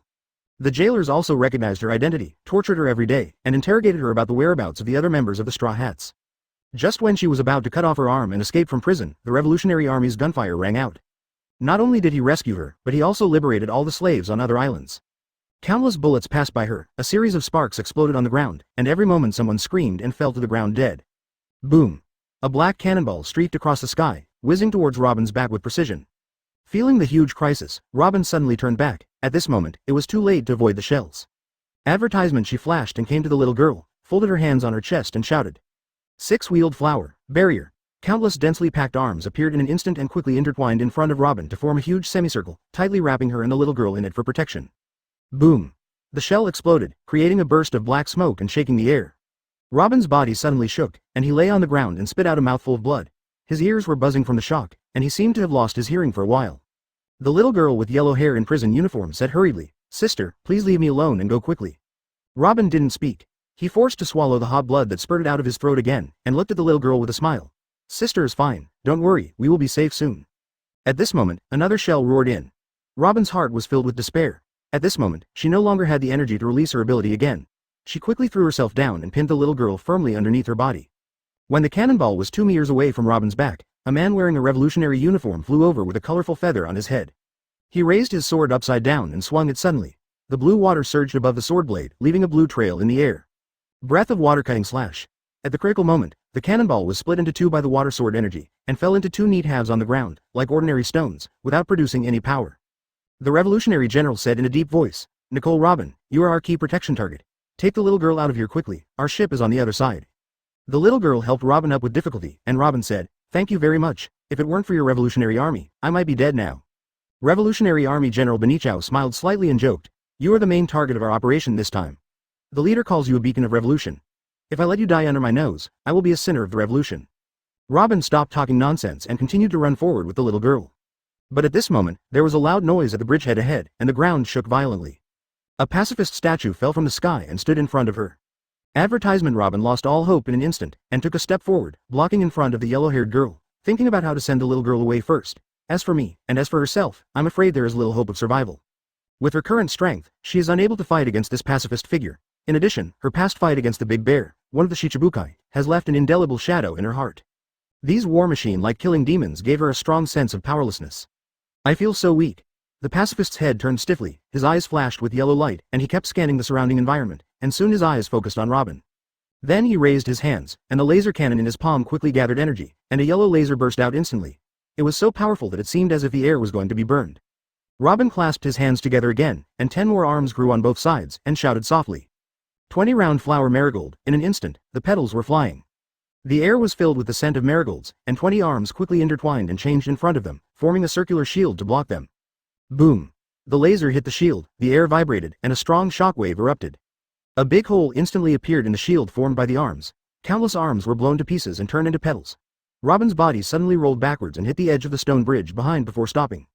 A mouthful of blood spurted out from her throat, and her face became extremely pale. She looked at the little girl and shouted, "Run, run, don't worry about me." After the pacifist detected that the target person still had life, he mechanically took 3 steps forward, opened his mouth, and another laser beam spurted out. Robin, who was sitting on the ground, was so weak that it was difficult to stand up, let alone use her skills to escape again. As long as she could watch the little girl escape, she would have no regrets. Not far away, the Revolutionary Army General Bagnio was shaped like lightning. The blue sword light held up the lightning trail behind him. He appeared in front of Robin in an instant, slashed hard with his sword, and shouted, "Water breath, rakery." As the sword flashed, the water surged, and there seemed to be thunder and thunder. The sword energy emitted in the air was like lightning. Boom! After a loud noise, the air exploded and filled the air with smoke and dust. Bagnio's face changed drastically. His whole body was blown dozens of meters away. His flesh and blood were blurred and he hit the ground heavily. His breathing was weak. Chapter 268 Nirvana Robin sat paralyzed on the ground, her hands covered with blood trying to support the ground to stand up. The power of the devil fruit in her body exploded. Even if she fought to the death, she would die with this pacifist. But because she exerted too much force, another mouthful of blood spurted out, and she knelt on the ground again. Tears streamed down her face, she clenched her fists, smashed them against the cold bridge, and screamed heartbreakingly. Why? Faced with this unknown question, Bagnio, who was lying in the distance not knowing whether he was alive or dead, did not respond, nor did the pacifist number G304 who was approaching Robin step by step. Boom, boom, boom. Robin listened to the sounds that were getting closer. Every time the sound sounded, she would be one step closer to death. This was the sound of the death knell that led her to death. When the real death came, the fear in her heart disappeared. She did not raise her head, but kept beating the ground. Her fists were bloody, revealing the white bones. Not afraid of death, only afraid of not being able to see her partner. There are still many things she has not said to them, many things she has not done, and many sights she has not seen. She recalled that when she was a child in her hometown, she was treated as a monster by her peers because she had extra arms from time to time. She recalled later studying archaeology with Dr. Kloba and the O'Hara scholars who were willing to accept her. She took the doctoral examination when she was 8 years old, became an archaeologist with perfect scores, and later lived a life of escape being chased by Marine. She punched the ground fiercely, blood splattered everywhere, and tears fell to the ground drop by drop. Our ship has not reached the end of this world yet. How could I die here? At this moment, the pacifist number G304 walked 1 meter away from her, raised his right hand with a flashing laser light, and pointed it at her head. Countless light particles quickly gathered in the palm of her hand, and she could feel the hot energy fluctuations above her head. The powerful energy distorted the air above her head. Advertisement Robin lost all hope and closed his eyes. However, at this moment, a gentle voice sounded in her ears. "Big Robin, don't be afraid." Robin, who was kneeling on the ground, suddenly raised his head and looked at the white-haired figure in front of him holding a broad sword. She was very familiar with this broad sword. This figure was also very familiar to her, and she was even more familiar with this voice. Suddenly, she felt that the whole world became gentle and not so cold and biting. Cheng Cheng waved his sword-holding arm lightly, the sword energy rolled like ocean waves, and whispered, "Cut the sea." A brilliant sword light poured out in an instant. Hundreds of meters ahead, the ground tore open, a deep ravine appeared, rubble rolled, the pacifist's body was neatly divided into two, and the yellow light particles in his right hand gradually weakened. Cheng Cheng looked calm, squatted down and stuffed a fairy bean into Robin's mouth, and asked doubtfully, "You should still have fairy beans on your body, why are you injured like this?" Robin briefly told her what happened when she fainted and was imprisoned in prison. All her belongings had been plundered. Cheng Cheng took out a set of black suits and cotton-padded clothes, asked Robin to put them on first, then gave her a small bag of fairy beans, and then rescued the revolutionary general who was lying on the ground in the distance and was dying. After Benichao woke up, he quickly recognized Cheng Cheng's identity and immediately saluted Cheng Cheng. "See, Mr. Chief Instructor." Cheng Cheng later learned that the number of people they came to rescue this time was not large. The 5,000 elite revolutionary troops mobilized previously had a considerable impact on the entire East China Sea Theater and the South Blue Theater. As a result, the planned rescue number was missing, otherwise it would not have been so difficult. In addition, there was suddenly a pacifist in the intelligence system, and there was no one in the revolutionary army who could fight against them. If Cheng Cheng hadn't come this time, not only would these slaves not be able to be rescued, but I'm afraid they would all be trapped here. After eating the fairy beans, Robin and the two of them had almost recovered. Barney Joe immediately rushed to the front again to direct the battle of other revolutionary troops. The sound of gunfire was still fierce, but these guns were no longer a threat to Cheng Cheng now. Advertisement Cheng Cheng and Robin stayed where they were, covering the escaped slaves as they crossed the bridge. Amidst the hail of bullets and smoke, escaped slaves would be hit by bullets and fall to the ground at every moment. Soon, a large number of pursuing Marines came forward. There were at least 3,000 people in the white field, and they shot and massacred like a tide. Robin crossed her arms in front of her chest and continued to release her devil fruit abilities. Every time she released it, hundreds of people's necks were broken by hands that appeared out of thin air. 200 arms appeared at once, which was her current limit. And as time went by, other Marines gradually discovered Robin's strange attack method. A large number of Marines were on guard. When Robin's two hands appeared, they directly grabbed the two white arms and started fighting. Robin's arm strength had no advantage at all compared to those burly Marines. There was even a strong Marine who controlled the two arms and slashed them with a knife. Robin turned pale in an instant and spat out a mouthful of blood. Although these were arms created by devil fruit abilities, once they were damaged, she would suffer a huge backlash. It's okay to let her carry out sneak attacks, but it will be difficult to have any effect against enemies who are already defensive. Cheng Cheng shook his head and said with a smile, "You can't be so polite to your enemies." Robin said slowly, "I'm sorry, I'm too weak." Cheng Cheng chuckled, "I can teach you two secret sure-kill moves. You can learn them easily. Needless to say, they are powerful. They can scare any enemy and run away when they hear your name." Robin hesitated and asked, "Can I do it?" Cheng Cheng instantly became very serious, "Of course, and only you can learn these two moves, no one else can." Robin's eyes widened and she became even more confused. She knew the strength of her devil fruit, so she could only do sneak attacks or some auxiliary functions. She didn't even believe how strong it was. Cheng Cheng said in a deep voice, "As long as you use these two moves every time, any enemy will be stunned when they hear your name." Secret technique group egg breaking technique. Secret skill group killing for thousands of years.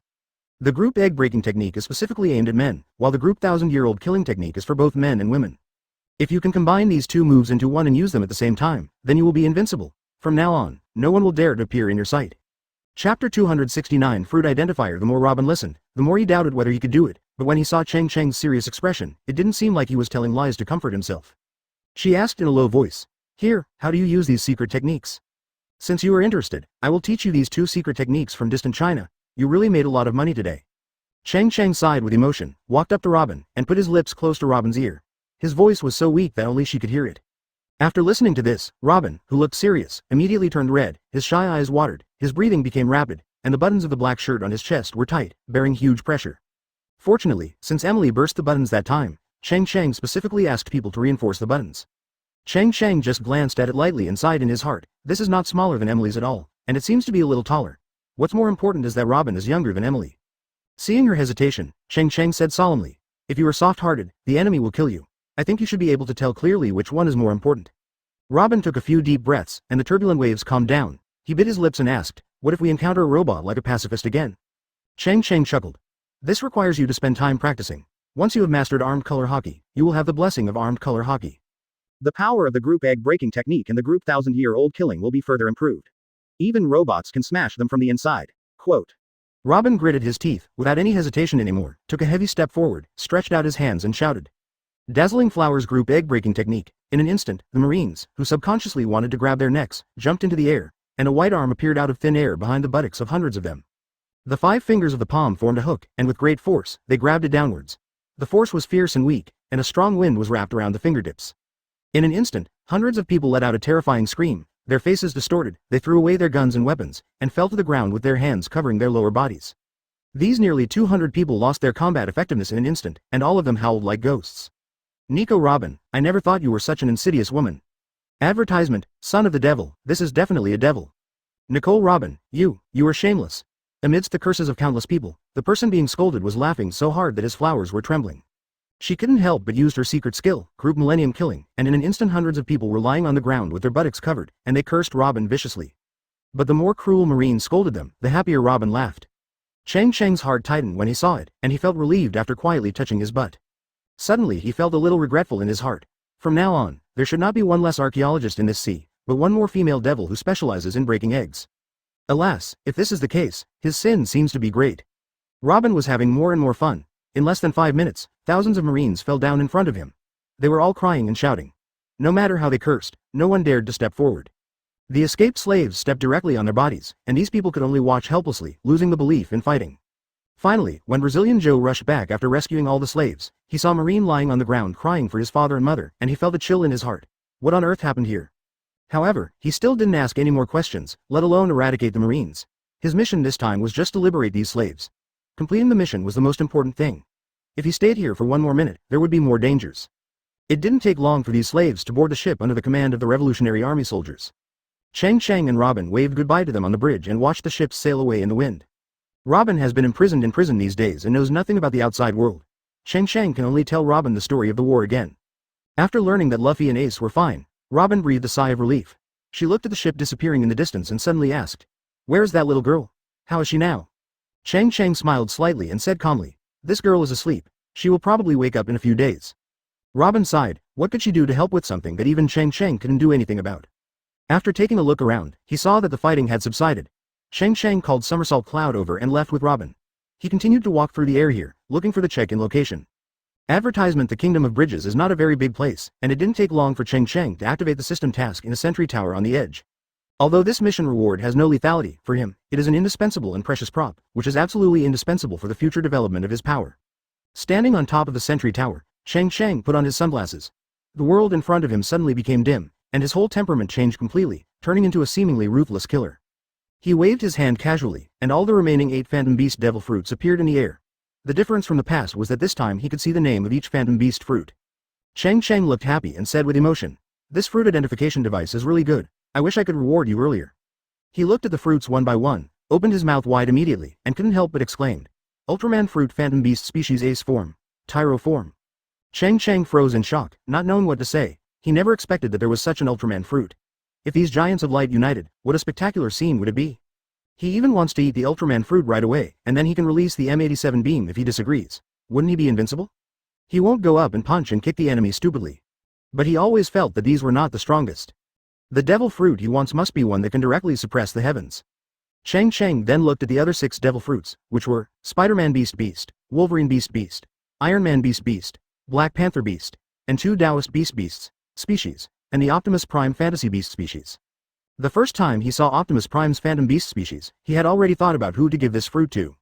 Looking at the depleted water of life in the Great Holy Grail, he fell into deep thought. Since the war at the top, the water of life has almost stopped growing.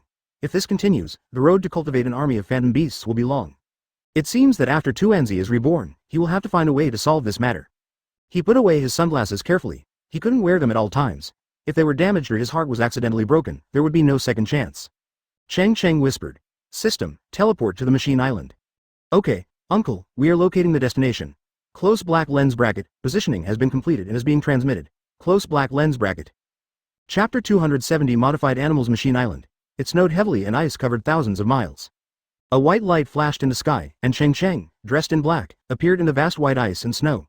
Snow fell on his nose, feeling cold to the touch, and quickly melted into water droplets. But before the water could drip down, a small ice pick formed under the tip of his nose. Cheng Cheng smiled helplessly, gently broke the ice pick on his nose, took a long breath, and a clear mist appeared in the air. "It's so cold." Cheng Cheng lowered his head and looked down. The vast island was covered with glaciers. Even the sea surface had thick layers of ice condensed due to the cold temperature. For a moment, he couldn't tell where the edge of the island was. He landed slowly, and the snow on the ground instantly covered his knees. As far as he could see, he didn't find a single plant. The world between heaven and earth is pure white. So good, he felt that his mind was also blank. After watching this scene, any troubles disappeared from his mind. It was as if he was the only one left in the world. Cheng Cheng closed his eyes and slowly fell back. His whole body was instantly swallowed up by the snow and disappeared into the snow and wind. The moment he lay down, he felt as if the whole world had stopped. I don't know how much time has passed. Cheng Cheng suddenly heard the sound of a dog barking and a very familiar voice calling for help, and it was rushing in his direction. He immediately recognized who that extremely familiar voice was. Frankie. He stood up immediately. He didn't expect that finding Frankie would be so easy this time. He just slept for a while and found the person. Cheng Cheng slowly sat up and sat in the heavy snow. At this moment, his black clothes had long been covered by ice and snow, blending with the heaven and earth. Frankie in front was covered in a tiger skin, his whole body was on fire, and he was running with a roar. Behind him were hundreds of mechanical dogs, mechanical wolves and other modified animals chasing him. Advertisement, ah woo, don't chase me anymore. We have no grievances and we are all the same kind. I'm also a reformed person. Help me. It's just that the mechanically modified animals didn't seem to understand Frankie's words. A mechanical dog suddenly accelerated and pounced to bite Frankie's ankle. These mechanical dogs have no consciousness. They are modified machines, and their teeth are made of hard alloy. They can bite even steel easily. Frankie said hesitantly, Brother Cheng Cheng, I don't want to go back yet. There's Vegapunk's former research laboratory here. I want to use those equipment to completely transform my body. Super. Amazing. Brother Cheng Cheng, why are you here? Where are Luffy and the others? Are the Wanli Sunshine alright? Frankie's ankle suddenly exploded, and electric light filled the air. He lost his balance, fell to the ground, and slid for dozens of meters before stopping. Cheng Cheng put away the Genhai sword, turned around with a smile, and briefly told Luffy and the others what happened. Now Zoro and Sanji are waiting at Girls Island, where I will conduct intensive training for you. The moment the axe blade touched the ice hundreds of meters ahead suddenly shattered and turned into pieces of fine ice floating on the sea. If he could catch that Straw Hat Pirates member, his salary would be doubled this month. The icebreaker was no longer blocked by the hard ice, and its speed suddenly accelerated. He pulled off the still-burning tiger skin with force, covered it directly on the head of the mechanical dog, and punched it. The mechanical dog was instantly smashed, with sparks and electric light emitting, and it died completely after moving its limbs twice. Cheng Cheng's footsteps changed, sword light flashed, and he shuttled in front. He was so fast that no one could be seen, and he could only see the smoke from explosions in the air from time to time. On one of the battleships, a burly lieutenant general carrying a silver giant axe suddenly smashed the remote control in his hand and said angrily. At this time, on the ice far away from the island, two icebreakers opened a path ahead, and the ice nearly half a meter thick was easily knocked away. The icebreakers were followed by 3 marine warships. In the pure white snow, a black shadow flashed across and appeared in front of Frankie instantly. The Genhai sword was raised high and slashed from top to bottom. A bright sword light poured out, and all the mechanical animals in the air exploded, forming clouds of thick smoke. On the other side, after Cheng Cheng told the general story of the war, he continued to Frankie. The Marines on the 3 battleships behind looked at Basil with longing, feeling that this was probably the most powerful person in the world. Advertisement Cheng Cheng silently thought, cut the sea. He jumped up, stepped on the moonwalk to the front of the icebreaker, slashed downwards towards the ice in front, and shouted, Icebreaker. Those mechanical animals didn't give Frankie any answer. Hundreds of mechanical animals all swarmed up and flew towards him with their mouths wide open. Frankie stood up with difficulty on one foot, raised his 2 steel arms high and collided in the air, making a sound of steel collision, and said excitedly. Cheng Cheng, who was dressed in black, casually shook off the snowflakes on his body, pulled out his Genhai sword and swept forward quickly, causing snowflakes to fly. Especially the silver giant axe behind him that never leaves his body. When swung with full strength, it can split mountains and rocks. They have seen with their own eyes that Basil split a turtle-shaped Poseidon in half with just one axe in the middle. I am too weak now. It's so slow, these icebreakers are useless. All the surrounding wind and snow gathered towards the axe, whipping up countless air currents, and the silver axe fell from the sky with a huge force. Now, except for Tony and Tony Chopper of the Straw Hat Pirates, catching anyone is a great achievement, and we must not let them escape. Frankie shouted. Fight, little bastards, I'll fight for you. Don't think that your Uncle Frankie is easy to mess with. Frankie was shocked. Oops, he may have run out of energy now, and there is no chance of winning against these hundreds of mechanical dogs. Now that his leg has been bitten again, it is impossible to escape again. Lieutenant General Basil cursed, stretched out his hand and pulled out the 2-meter silver giant axe from his back. The giant axe was instantly covered with armed domineering energy. Without the obstruction of the ice, these marine warships quickly docked and rushed over excitedly. Garbage. These modified animals are garbage. Hundreds of modified animals can't even catch up to one pirate. The pirate in front is Frankie from the Straw Hat Pirates. After a few breaths, a pile of mechanical animal parts were scattered on the ground. It is even believed that the reason why Master Basil is not a lieutenant general is just because it is far away from the marine headquarters. In less than 2 years, when you go to sea again, punching Big Mom and stepping on Kaido will not be a problem at all. The other marine soldiers in cotton-padded clothes around them were trembling and did not dare to speak. They were obviously extremely afraid of Marine Lieutenant General Basil. Chapter 271 Autobots attack Cheng Cheng thought of Frankie who had been transformed. Except for his head, the rest of his body seemed to have been transformed into mechanical metal and loaded with various weapons. Although Frankie has indeed become a lot stronger like that, in a sense, he can no longer be called a human being. Thinking of this, he couldn't help but feel sad. He opened his palm gently, and a red and blue devil fruit appeared out of thin air in the flash of white light. It looked like a watermelon. Frankie stared at the devil fruit with wide eyes and asked, "Brother Cheng Cheng, is this also a Phantom Beast devil fruit?" Cheng Cheng smiled calmly and handed the Optimus Prime Phantom Beast fruit to Frankie. "Of course, I don't like the devil fruit that is not a Phantom Beast. As long as you eat it, you can become a steel giant without any modification. This fruit is called Optimus Prime Phantom Beast Seed. You will know how powerful he is when you try it." Frankie held the devil fruit in both hands and ate it all in a short while.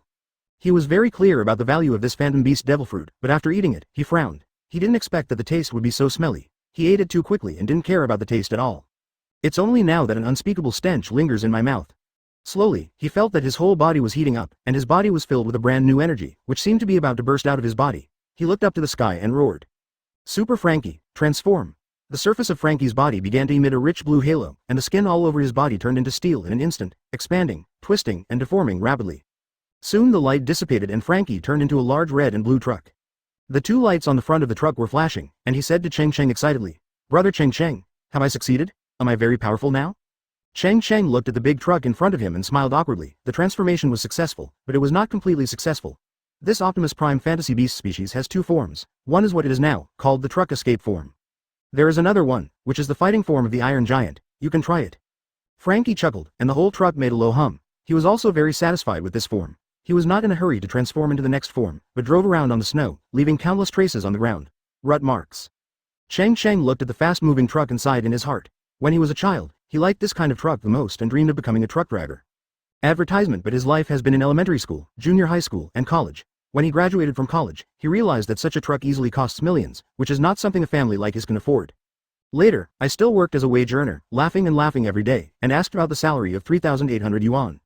Not to mention other things, let's just say that it is Lieutenant General Basil's silver axe. He plundered all the silver from nearby residents and hired the most famous local forger to make it.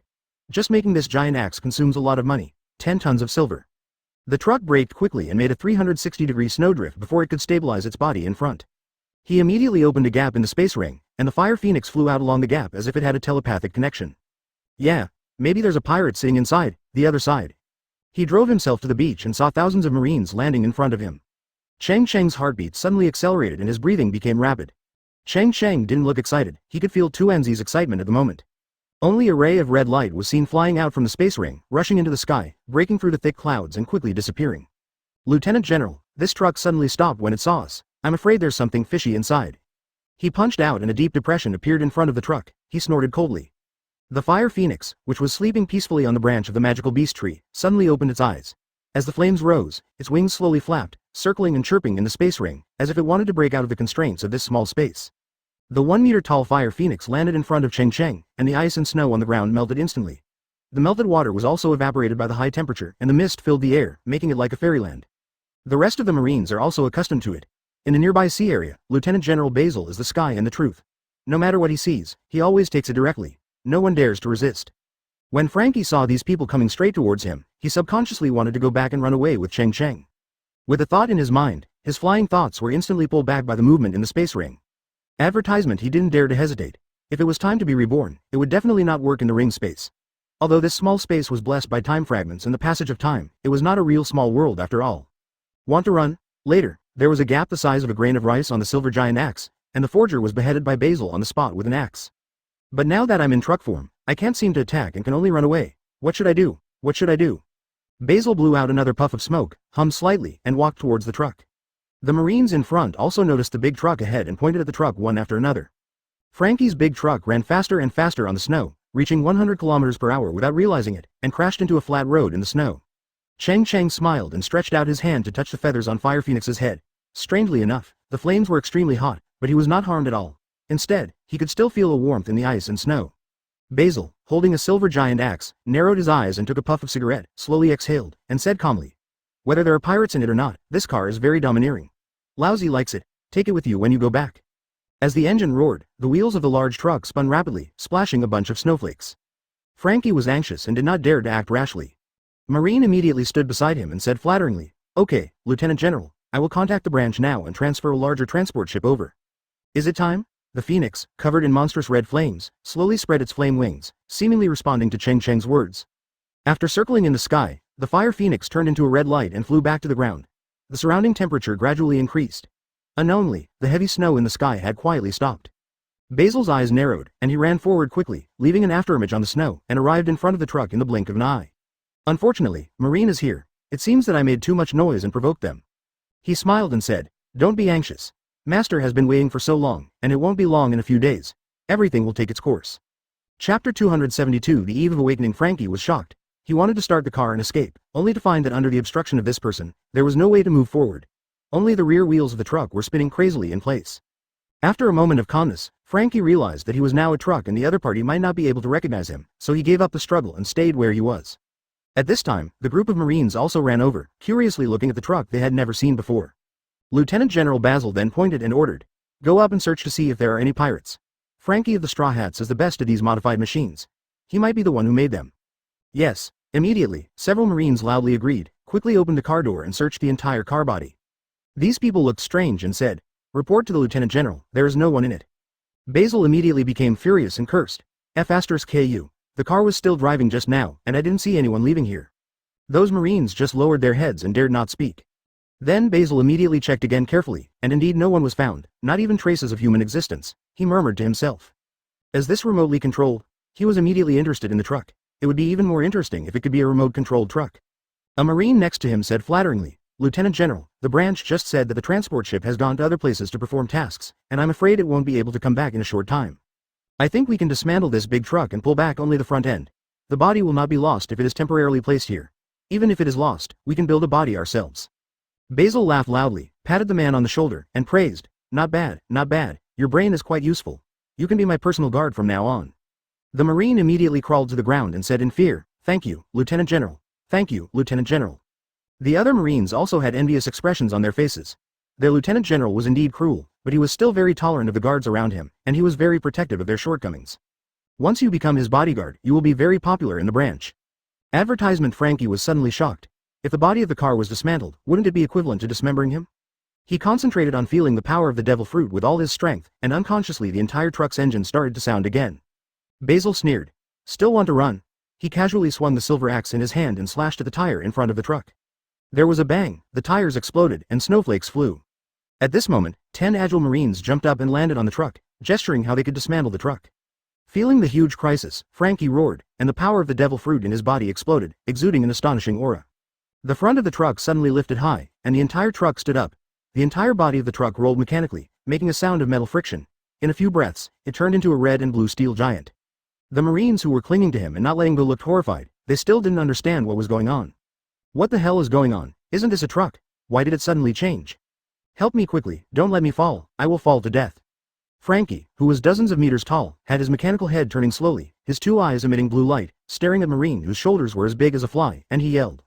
"You are looking for death." The sound was like a roar like a bell. Each of Marine's hats were instantly blown away, and his hair was flying. The ears of some Marines who were close to each other were shaken with blood by the huge roar. Frankie spun around in a circle and threw out all the dozens of meters of Marine hanging on him. He clenched his steel fists, feeling the destructive power in his body, and couldn't help laughing. He raised his two steel arms high above his head and struck hard. The heavy sound of steel echoed in the air and lingered for a long time, like a thunderbolt in the clear sky. All the Marines looked up at the steel giant in front of them in stunned silence, and subconsciously took a step back. They didn't understand why it was just a truck, and how could it turn into a talking steel giant in the blink of an eye. Basil's expression was indifferent, showing no trace of fear. Instead, he jumped up high with great excitement. His silver axe drew a streak of silver light in the air and struck Frankie fiercely. Advertisement. "Well done." Frankie yelled, suddenly swung his fist and hit the tiny Basil. Boom. The blue steel fist collided with the silver giant axe in the air, causing sparks to fly and instantly creating a powerful shockwave that spread around. The ferocious-looking Baser persisted in the air for a while, and then his whole body hit the ground like a cannonball. The ice city shattered, snowflakes flew, and his silver giant axe flew away from his hand and stuck diagonally on the snow on the ground. Thousands of other Marines all ran away frantically. Such a powerful lieutenant general was defeated with one punch, and it was impossible for them to defeat this steel giant. There were only a dozen of Basil's bodyguards, Marines, who quickly ran to the pit to check on Basil's injury. Basil in the pit was covered in blood and his breathing was weak. He immediately said to everyone, "Take me quickly and get out of here first. This steel monster is not something we can deal with." The guards didn't hesitate at all. They raised Basil and retreated quickly. One of the guards did not forget to carry a silver giant axe on his back. Frankie watched quietly as the Marines evacuated and did not continue the pursuit. It's not that he didn't want to, but that he was a little powerless. He just punched with all his strength and collided with Basil. He was seriously injured, causing sparks to appear all over his arm. In addition, his tires were also blown out by Basil just now, and his movement speed was inevitably affected. Frankie looked up to the sky and laughed. Ah ha ha ha, this Optimus Prime beast species is really powerful. When they see Luffy and Usopp, they will definitely envy me to death. Then Frankie thought in his mind and transformed into a truck again, returning to Cheng Cheng's location. Just driving forward, he noticed something was wrong. The snow on the ground slowly melted, and there was a lot of water on the ground. Soon he saw a crimson fire phoenix slowly fluttering its wings in front of Cheng Cheng. Every time it flapped, brilliant sparks fell to the ground. Cheng Cheng sat cross-legged on the ground, looking at the flaming phoenix with a calm expression. Frankie released the transformation state, walked over slowly, and asked doubtfully, "Brother Cheng Cheng, what is this?" Cheng Cheng smiled and said, "This is Tuanzi. Let's wait here for a few days, she will probably wake up soon." Advertisement Chapter 273 Pattern Frankie told Cheng Cheng in detail about the encounter with Marine on the shore, and also mentioned Lieutenant General Basil holding a silver giant axe. After finishing speaking, he also persuaded Cheng Cheng and the others to leave here quickly. After all, if they made such a big noise, they would most likely be retaliated by a stronger Marine. And now the Marine headquarters is also in the New World, and strong men from the headquarters will come to support at any time. After hearing this, Cheng Cheng just smiled slightly. There are only a few thousand Marines, so they are not much of a threat. After that battle, the Marines have already been severely weakened and have no power to threaten us. Of course, unless the 5 old guys hiding in Marijoy are willing to come out. Frankie took a breath and relaxed. Now that he has this Optimus Prime fruit, he just wants to take this opportunity to practice it. He could feel that the fighting form after transformation still had endless potential that he had not yet unleashed. In this entire ice-covered island, the crimson flame in the middle is extremely eye-catching in this world. The temperature of the flame is extremely high, causing the surrounding air to blur and distort. The snow within 100 meters around Cheng Cheng and the others melted, and even the water evaporated. It seemed that there was only this small dry place in the world. Cheng Cheng sat cross-legged in front of Huo Fengwang, motionless, like a stone sculpture. Frankie in the distance transformed into Optimus Prime's fighting form, punching one after another in the snow 100 meters away, getting familiar with the various weapons on his body, and constantly switching between fighting form and escape form. Night and day alternated, time passed by in a hurry, and Cheng Cheng just sat there without eating or drinking. The crimson flames on the Fire Phoenix's body are getting stronger day by day. The original snow-free area of 100 meters has now expanded to nearly 500 meters. On the other side, Marine G8 branch. In a room full of smoke, Lieutenant General Basil was lying on the hospital bed, his face pale, and the huge silver axe stood beside the bed. He lit a cigar and smoked quietly, frowning, not knowing what he was thinking. On his left and right sides, he held plump women in his arms. They were all wearing only a thin piece of clothing, and they were looming, looking like they were having S*X together. This was Lieutenant General Basil's unique hobby. No matter how stunningly beautiful a woman under the age of 30 was, he didn't bother to take another look at her. Daughters over 30 are the most attractive to him. Advertisement. He reached out and grabbed the woman's chest wantonly, and instantly felt a warmth and extreme softness. The two women's bodies were tense and they did not dare to resist at all. At this time, a guard, Marine, walked quickly outside the door. After entering the room, he looked straight and said seriously, "Report to the Lieutenant General that the Steel Giant is still on the island and has not left." In addition, it was also discovered that there was another young man and a strange flaming bird on the island. Basil asked with a cold expression, "Where is Frankie from the Straw Hats? Have you found him?" The guard, Marine, shook his head and glanced inadvertently at the two women who had revealed their love, and glanced at them in a hurry. Both women's bodies became stiffer, their cheeks were flushed, and their eyes were filled with grievances. Lieutenant General Basil smoked a cigarette and thought for a while. After a while, the smoke in the room became thicker. The two women kept coughing and their faces turned red. "Go. Mobilize all the people in the GA branch and prepare to go to the Machine Island," Basil said coldly. The Marine guard didn't dare to question. He just took a quick glance at the infinite scenery on the chests of the two women before leaving, secretly comparing in his heart who had more weight. Basil stood up suddenly while lying on the bed, pushed the woman away, sat upright on the office chair, carefully thought about what to say in his mind, and then made a phone call. Pirates G1 branch. This was once an inconspicuous marine branch in the New World, but now there are clouds of warships outside the dock, and the walls have been reinforced, turning it into a new marine headquarters. As for Lieutenant General Mole, the original person in charge of the base here, he has completely disappeared since his expedition to Daughter Island that day. The death was deemed accidental by the headquarters just a week ago. It was speculated that he was probably killed by being attacked by many Poseidons on the road to Daughter's Island. On the top floor of the headquarters office building is Marine Fleet Admiral Kizaru's office. At this moment, his long legs were crossed on the desk, lying on the chair, holding up the latest newspaper with both hands, reading it with gusto. However, what he was watching was not political news from around the world, but some entertainment aid trigrams, which star had another concert, had another scandal with other people, and a third party intervened to beat the mistress. He didn't bother to care about where new pirate forces would emerge, the movements of the 4 emperors, where they went and what they did. After all, in his opinion, with Cheng Cheng having that tree and that magical contract, the position of the Lord of the World should be replaced in a few years. Advertisement, and he himself finally became a Marine Fleet Admiral, and he no longer had to clock in and out. Kizaru picked up the fragrant teacup, feeling contented, gently put it to his mouth and took a sip, and said with emotion, "This leisurely time is so wonderful, no one is restraining or supervising me. It turns out that this is what it feels like to be the boss. No wonder so many people like to be the boss." However, he himself was relaxed and at ease, while the Marines under him were training twice as hard, and the Marine headquarters square was filled with the roar of training every moment. After all, he still had to make a gesture to show those 5 old men. Kizaru sighed in his heart. It seemed that people would find fault with him if he was always idle. He had been idle for more than a month, but he had not yet fought a decent battle. Where can I go to achieve some political achievements? The red-haired man can't do it for the time being, and Kaido's strength has been greatly damaged and he is recuperating in Wano country. From this point of view, Big Mom is the only one among the 4 emperors who has not paid the price, and the Big Mom pirates seem to be frantically annexing Whitebeard's territory recently. It seems it's time for those Marines below to get some experience. At this time, the phone on the desk suddenly rang, and the harsh sound echoed in the office. Kizaru frowned and stood up slowly reluctantly. He lowered his long legs and reached out to answer the phone call bug. The person who could call him directly was a lieutenant general at the lowest level. Others there is no such authority at all. He snorted in his heart, "If there is nothing urgent, then you are dead." Kizaru pressed the answer button and said coldly, "What's the matter?"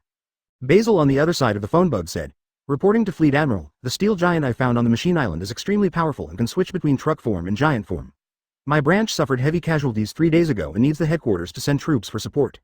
Kizaru said, "Since you can't even do anything about Lieutenant General Basil, it seems to be very strong. So, I will order a buster call now to massacre the machine island." Basil said in shock, "Buster call? Isn't this a bit exaggerated? As long as I call out 3 lieutenant generals at the headquarters to support me, I will definitely be able to destroy the steel giant, and maybe even Fran of the Straw Hat Pirates. Chi-Yi caught him, he is on that island." Kizaru narrowed his eyes and sighed, "Basil, you know that Marine just suffered a tragic defeat, and there is indeed no manpower in this department to support you. In addition, now is a critical period for our Marine to recuperate. As for little people like Frankie, let them be. We have to concentrate on dealing with the 4 emperors, and the situation needs to be bigger, understand?" Chapter 274 Between Flowers G8 Branch, Office.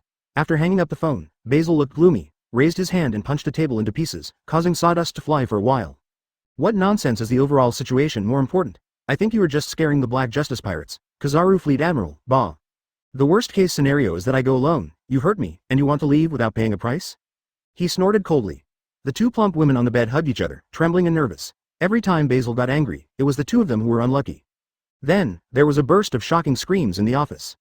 The Marine soldier standing on duty at the door had a look of enjoyment on his face. He felt like his gun was on fire. He thought he had to find a place to clean his gun after getting off work. An hour later, all the Marines of the G8 branch were dispatched, a total of 30 Marine warships, each of which was equipped with heavy artillery, totaling more than 3,000 people. Leading the way were 3 huge icebreakers, heading towards the island in a mighty manner. Machine Island.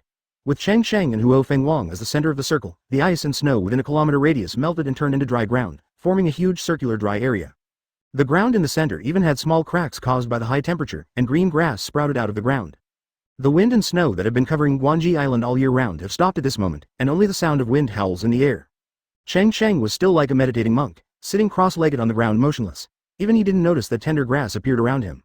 This touch of green has never appeared on the machine island in the ice and snow, and it is even more precious than the red of flames. But Cheng Cheng was all focused on the fire phoenix in front of him at the moment, feeling every change of the fire phoenix.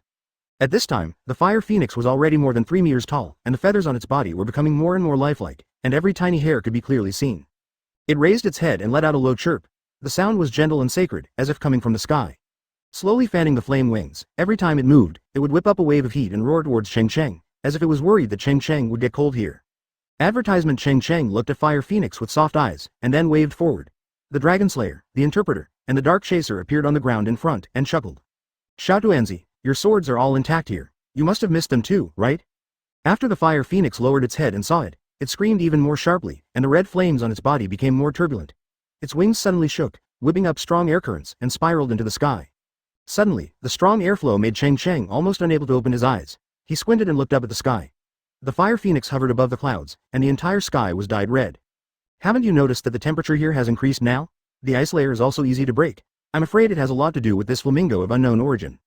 In an instant, the entire greenhouse became dim, and the air was filled with black mist. The black mist swirled and gathered above the head, quickly forming a rotating eye of the storm. The 30 warships immediately accelerated forward. After they all docked, all the Marines on the ship started to move, busy carrying shells and adjusting the anti-air angle of the heavy artillery. Inside the castle, birds are singing and flowers are fragrant on the ground, green grass is lingering, and colorful small flowers are in full bloom, swaying in the breeze. The air is filled with the attractive fragrance of flowers. Although the trees inside are dead, the moss on the bark makes these dead trees look full of life. The more than 30 warships that had just docked on the shore were all shaking so much that they had just adjusted the angle of their heavy artillery, but now they were unable to aim at the target because their hulls were shaking too much. At the same time, what a burning cloud! Aim all the heavy artillery at that firebird and shoot him down. At this moment, it is over the island. He thought to himself, the noise caused by this group was too big, right? How is this possible? The water surface on the seaside is crashing on the shore, the waves are rolling, and the waves are several meters high. But the stronger he got, the more he was in awe of Cheng Cheng. He could feel the strong aura in Cheng Cheng's body that was surging like the sea. Just sitting there was a powerful aura and pressure.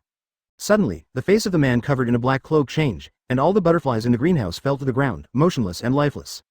Advertisement at this time, the fire phoenix hovering above the clouds suddenly stopped, suspended in the air, and the flame feathers on its body fell one after another, raining down on the world like meteors and fire. After saying that, everyone laughed. On the edge of the island, 30 marine warships arrived in a mighty manner. This time, 3 icebreakers opened the way in front, and the speed of the fleet behind was almost not affected. Does the legendary power of immortality really exist? Frankie in the distance also looked up at the sky, admiring this rare and spectacular scenery. After nearly a week of practice, he had figured out almost all the forms of Optimus Prime's phantom beast species, as well as all their attack methods. Yes, I feel it too, but the Firebird seems to have lost all its feathers. Is it going to die? Marine, who was delivering the order on the side, didn't dare to question it at all, and immediately issued orders to the rear admirals and colonels on other battleships. Oh my god, what kind of bird is that with its body on fire? Isn't it so beautiful? On the battleship at the front, Lieutenant General Basil held a giant axe and looked up at the Firebird in the sky, frowning. Even from such a long distance, he could still feel the extremely terrifying temperature of the flame. Cheng Cheng leaned back, looked at the red sky, and murmured. Cheng Cheng stood up suddenly and stared at the sky. Was he about to wake up? Then the man in black showed an incredible look and murmured. He has been stationed here for nearly 20 years and has never seen the ice on the island melt, but now it seems that there is something wrong with the Firebird. Above Cheng Cheng's head, the flaming clouds rotated rapidly, and the color of the sky and the earth changed, like a sign of the coming tornado. Haha, whether you die or not, it belongs to our Lieutenant General. However, in this huge flower room, there was only a man in black wearing a high hat at the moment, stretching out his fingers to tease the butterflies flying in his palm. The wind and clouds were changing, the clouds dyed red with red flames rotated rapidly without warning, and the wind howled between the sky and the earth. For a time, all the Marines on the battleship looked at the sky in the distance and started talking. In the pleasant flower room, there is a long sword stuck on the ground, and the warm atmosphere here has a murderous atmosphere. The Holy Land of Mary Joa is located in the deepest part of Pangu City, among the flowers. Chapter 275 Becoming a God. The sudden strong wind came and went away quickly, inexplicably like a demonic wind. The waves gradually stopped rolling, and the whirlpool of fire clouds in the sky grew larger and larger, threatening to cover the entire island. After 30 warships docked side by side, all Marines immediately continued to adjust the position of their heavy artillery, aiming at the Firebird suspended in the sky. Basil jumped up, landed on the shore, stared at the fire phoenix suspended in the sky, and thought to himself.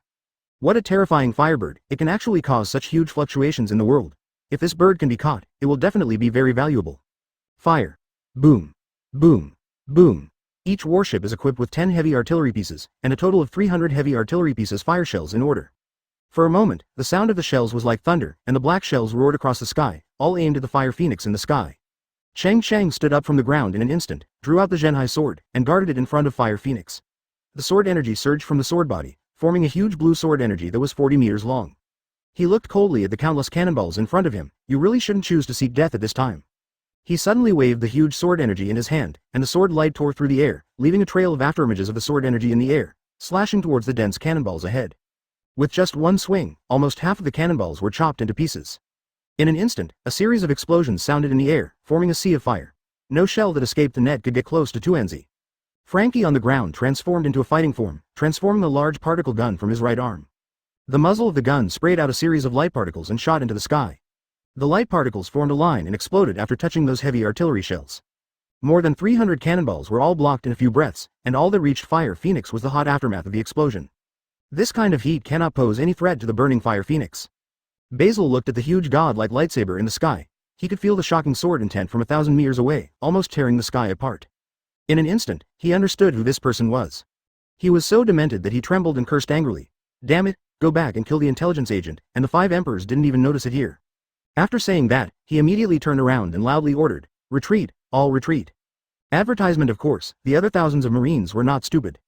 After seeing the huge lightsaber in the sky, They knew that they had offended the wrong person this time. However, because the distance was too far, no one could see Cheng Cheng's face clearly. Only a few people could guess based on their experience. Cheng Cheng's identity was revealed. After hearing the Lieutenant General's order, these people immediately turned the bow and retreated in a mighty manner. But these ships were too close together, and it was impossible to completely turn around and leave in a short time. In the panic, most of the warships in the middle collided violently in motion, and some unfixed heavy artillery fell over and fell into the sea. The scene fell into extreme chaos. All the Marines were filled with fear, and they just begged the god of death with the huge lightsaber not to chase after him. Cheng Cheng, who was holding a huge lightsaber, after cutting down these cannonballs, his sword energy became even brighter and full of murderous intent. He leaned over and shouted to Frankie below. "I'll go and clean up those flies. You stay here to protect Tuanzi. I'll be back soon." Frankie did not hesitate, nodded heavily, and looked around with a giant particle gun in his hand. He has been experimenting with the power of this particle gun for a while. Although it only emits small light particles, it is more powerful than cannonballs. After Cheng Cheng finished speaking, he clenched his fists, his blonde hair flowed, and his whole body was covered with blue lightning, transforming into a Super Saiyan form. The huge blue lightsaber turned into gold, and the momentum of his body exploded to its peak. At this critical moment, he would never allow any accidents to happen. His body suddenly rushed forward. Cheng Cheng broke through the air, drew a golden trajectory in the air, and swept towards the 30 warships. Among the cluttered marine warships on the shore, only the 2 warships on the edge had just turned around. They all found the golden light coming rapidly, and they were instantly heartbroken. Most of the people abandoned the ship and fled, jumping into the ICC. Facing this peerless killing god holding a huge 40-meter lightsaber in his hand, they had no idea of shooting. On a battleship at the edge, Basil was sweating profusely, kicked the pilot at the helm away, and said angrily, "Go away, you are such a waste." The pilot screamed, his body flew out and fell into the sea. Basil personally took the helm and suddenly turned the power to the maximum. A roar sounded, and the waves rolled behind the warship and broke through the water. He was the first to escape quickly. Super Saiyan Cheng Cheng, who turned into a golden light, came to the sky above the battleship in a few breaths. He looked at the battleship below with a cold expression, gently waved the 40-meter-long sword energy and shouted. Great sword technique. Breath of water cut the sea. The huge golden sword energy shone brightly in an instant, separated from the Genhai sword, and grew into the wind, turning into a huge sword energy 100 meters long and falling from the sky. In an instant, the entire sea surface shone with golden light, and everyone was blinded by the huge light. Advertisement boom. The huge sword energy, like divine punishment, instantly split the 24 ships in the middle into 2. The seawater shook violently and stirred up thousands of huge waves. Those cut-off warships exploded with a bang, igniting a sea of fire. Those warships on the edge that were lucky enough not to be chopped off by Cheng Cheng's sword were instantly swallowed up by the billowing fire and ignited thick black smoke. The screams were endless, echoing over the sea. Cheng Cheng looked down with an expressionless expression. He didn't care whether these marines were dead or not, as long as he destroyed these battleships. He looked at a marine warship escaping in the distance and felt a strong aura on it with a cold expression. Don't miss any surprise. His hands slowly closed around his waist, and a ball of blue energy expanded instantly. Circles of energy fluctuations echoed in the air. He recited silently in the center. Turtle. Pi. Chi. Gong. The blue energy ball expanded rapidly. When he read the last word, the energy ball was already shining brightly, and he pushed forward with all his strength. The energy ball shot out, leaving a blue energy beam in the air, which seemed to carry the power of destroying the world. Lieutenant General Basil felt the breath of death getting closer and closer, and regretted extremely why he didn't listen to Kizaru's order. He should have thought of it a long time ago. With the relationship between the Black Justice pirates and the Straw Hat pirates, the 5th Emperor would never leave him alone. His eyes reflected blue beams of light, full of fear of death, but the more this happened, the more his survival instinct was stimulated. The silver giant axe shone brightly, his legs were slightly bent, and his whole aura exploded to its peak. He was confident that he could hit this most powerful axe before he died. Raising the silver giant axe high, he slashed down and shouted, "Split the sky." The silver brilliance flashed and hit the turtle school Qigong, and the two were in a stalemate for a while. A smile appeared on Basil's lips, but before he could make a sound of laughter, the turtle school's Qigong increased several times in size, swallowing the entire battleship. At this moment, the rotating red burnt clouds suddenly accelerated over the island, forming an eye of the storm. The entire sky was approaching the earth, in the middle of the eye of the storm. A huge eye slowly appeared, looking down at the earth. At this time, the red flames all over the fire phoenix suddenly erupted, and then rapidly contracted inward. Finally, the fire phoenix transformed into the shape of a child, suspended between heaven and earth. A strange sound seemed to come from the 9 heavens, resounding throughout the earth. It turns out that the power of immortality really exists in this world, and it is possible to become a god. Chapter 276 Rebirth Not Good. Cheng Cheng was suddenly startled, and rushed forward quickly, turning on his maximum movement speed and heading towards Tuanzi, drawing a golden stream of light in the air. At this time, the face of the child transformed into red flames gradually became clearer. It was exactly the same as Tuanzi's face, except that her eyes were a little dull and she seemed to be still familiar with everything around her. The eye of the storm above the head suddenly accelerated its rotation. Because the phoenix flame was extinguished, the clouds in the sky have now turned black and the thick clouds are constantly turbulent and rolling, like strong winds and huge waves in a storm. The giant red eyes looked at Tuanzi with increasing excitement, as if they were looking at an extremely cherished item. Then the rolling clouds condensed into a giant black hand and suddenly grabbed Tuanzi's head. Cheng Cheng was furious on the way and shouted, "Looking for death? I don't care who you are, if you dare to take action, I, Cheng Cheng, swear that you will regret it." However, the giant hand made of black clouds had no intention of stopping at all. Instead, it became more and more powerful, grabbing at Tuanzi like a mountain bearing down on top. Frankie, who was guarding Tuanzi, didn't need Cheng Cheng's reminder at all. He was holding a giant particle gun, and the muzzle of the gun kept spraying blue light particles, shooting wildly at the giant hand. Then, the moment those light particles came into contact with Heiyun's palm, they just passed through it, as if hitting the air, without exploding or causing any obstruction to Heiyun's giant hand. Damn it! Frankie cursed angrily, bent over and bent his knees, and his legs instantly exerted force. A big hole exploded in the ground. He stood up, clenched his iron fist, smashed towards the giant hand of the black cloud, and shouted loudly. "Shout Tuanzi, let me save you." Frankie jumped tens of meters high, and with a powerful and heavy punch, he was about to collide with the black cloud's giant hand. The speed of this black cloud giant hand still did not slow down at all. One of its fingers pressed down and collided with Frankie's iron fist, which had transformed into Optimus Prime. Boom! At the moment of contact, Frankie felt that his entire internal organs were crushed, and cracks appeared in the steel all over his body at this moment. The arm that was in direct contact with the black cloud's giant hand quickly twisted and compressed, with lightning and sparks coming out, and his whole body hit the ground heavily. Advertisement: the ground shook and sank deep into the ground. After one blow, Frankie was lying in the deep pit, his limbs paralyzed, and sparks were emitting from his body. His consciousness gradually became blurred, and he released his transformed form. He moved his arms with difficulty and reached into the pocket where he kept the fairy beans, murmured in his mouth. What a strong monster! When the black cloud giant hand was 1 meter away from Tuanzi's head, Cheng Cheng, eyes full of anger, had already raised his sword. On the sword body, the golden sword energy light surged, and dense blue lightning crackled around the sword body, creating a magnificent momentum. Around the golden sword energy, a layer of light blue water surged. Cheng Cheng rarely used both hands to swing his sword. He rotated his body and slashed at the wrist of the black cloud's giant hand, and shouted sternly. Breath of water, cut the sea. The Zhenhai sword was wrapped in golden sword energy. The moment it came into contact with the wrist of the giant black cloud hand, the golden sword energy suddenly surged hundreds of meters. In the sky where the black clouds were rolling, a golden thread of 100 meters long suddenly appeared, as if to cut open the entire sky. The black cloud's giant hand descended a little slower, twisted its wrist, pointed its palm at Cheng Cheng, and slapped it suddenly. Cheng Cheng suddenly felt that everything in front of him went dark, and the whole world lost its light. Then a powerful and heavy force came, sending him flying hundreds of meters away. He hit the ground and rolled continuously, smashing an iceberg before coming to a stop. Cheng Cheng felt a surge of heat, and a mouthful of blood sprayed on the broken ice on the ground. He lowered his head and looked at the Zhenhai sword, and found that the Zhenhai sword, which was made of compressed sea tower stones, was broken in two. He randomly stuffed a few fairy beans into his mouth and drank a small bottle of water of life. But at this time, the giant hand of the black cloud in front had reached the top of Tuanzi's head. Tuanzi's eyes gradually became clearer, and his consciousness slowly recovered. Cheng Cheng shouted angrily, and the golden airflow around him suddenly became violent. All the icebergs around him had cracks, and it seemed that they would all collapse with just a light touch. No matter who it is, no matter how powerful this person is, he will never allow Tuanzi to be captured like this. He pushed hard with his feet, and the entire iceberg behind him shattered, and flew past like a golden lightning bolt.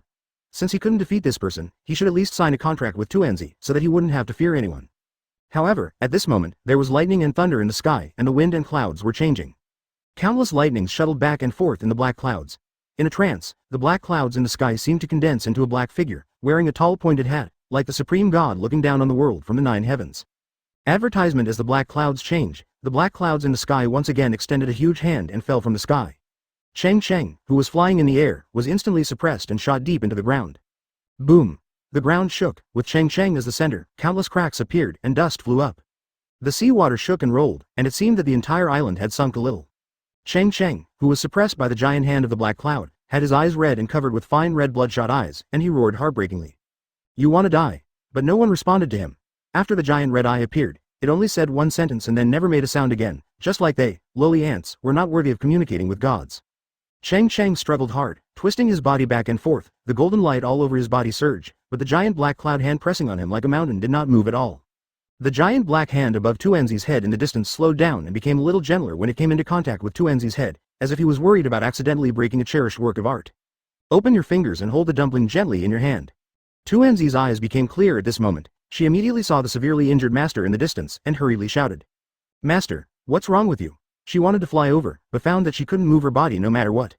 In an instant, red flames burst out of her eyes, and a pair of flame wings sprouted from her back. The feathers on the wings were lifelike. A burst of shocking flames burst out from her whole body, soaring straight into the sky, forming a blazing pillar of fire in the sky. However, the giant black hand that imprisoned her body showed no signs of loosening. The strange voice from the 9 heavens came again, the tone full of excitement. Okay. The power of immortality is indeed powerful.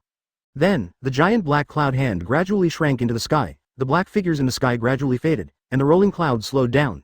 When the giant black cloud hand grabbed the dumplings and retreated into the eye of the storm, the eye of the storm disappeared. The sky returned to calm. Chapter 277 Anger. The giant hand of the black cloud that suppressed Cheng Cheng disappeared.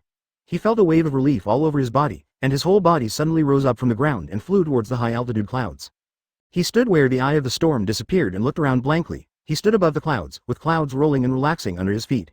There was silence, no one but him. It seemed as if the changes in the situation just now, the change of color of the sky and the earth, the giant hand of the black clouds, and the rebirth of the dumpling were all just a dream. Ah! Cheng Cheng looked up to the sky and let out a burst of anger, heartbreaking. He had never felt so helpless since he came to this world. The black cloud giant hand was so powerful that even he could be suppressed easily. From the time when the giant hand appeared to when Tuanzi was captured, less than 2 minutes passed, and Tuanzi was inexplicably captured. And he didn't even know who captured Tuanzi, what he looked like, or where Tuanzi was caught. He didn't know anything. All the strength in his body seemed to be drained out at this moment, and he allowed his body to fall freely to the ground, penetrated the clouds, and hit the ground heavily, causing dust to stir up.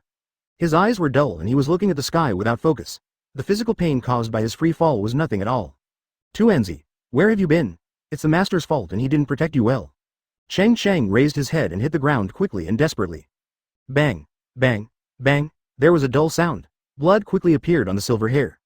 If I had signed a contract with you when the black cloud beast first appeared, you should be fine now. If I don't kill the Marines who are about to retreat, there should be enough time, right? Cheng Cheng kept hitting the ground with the back of his head, blood splattered everywhere, but no matter how much he regretted, he couldn't change what had happened. Frankie had eaten a fairy bean, and now he staggered up to Cheng Cheng, plopped down on his knees on the ground, and yelled. Brother Cheng Cheng, it's all my fault. I didn't protect Tuanzi. Advertisement. Cheng Cheng stopped the impact and lay motionless on the ground. He smiled bitterly and said, Don't be stupid, it's all my fault. Even I can't beat that mysterious man, so how can you be his opponent? Frankie looked gloomy. Just a few days ago, he thought he had obtained the most powerful power in the world and was filled with excitement and familiarity with the Optimus Prime fruit. He was once confident that even if he arrived in the new world, he would be able to compete with those long-famous pirates. Given a period of hard work, there would be hope even for him against the 4 emperors. But today, that strange black cloud giant hand just moved a finger and shattered all his confidence and trampled it under his feet. Frankie looked up at the sky, where dark clouds were shrouded and snowflakes were falling again, and he murmured. Is the person who kidnapped Tuanzi really a human being? Cheng Cheng stood up suddenly, remembering the power of immortality mentioned twice by the strange voices in the sky.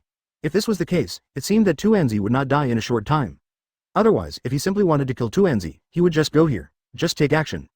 His pale golden eyes were full of murderous intent, and he said coldly, I don't care whether he is a human or a god, an immortal or a Buddha. As long as Tuanzi is still in this world, I must rescue her. Frankie, who was kneeling on the ground, sighed as he looked at Cheng Cheng with such murderous intent. This was the first time he saw Cheng Cheng like this. In the past, every time he saw him, he was calm and indifferent, not caring about anything. Before Frankie had time to think about the meaning of the word Cheng Cheng said, he heard Cheng Cheng say again.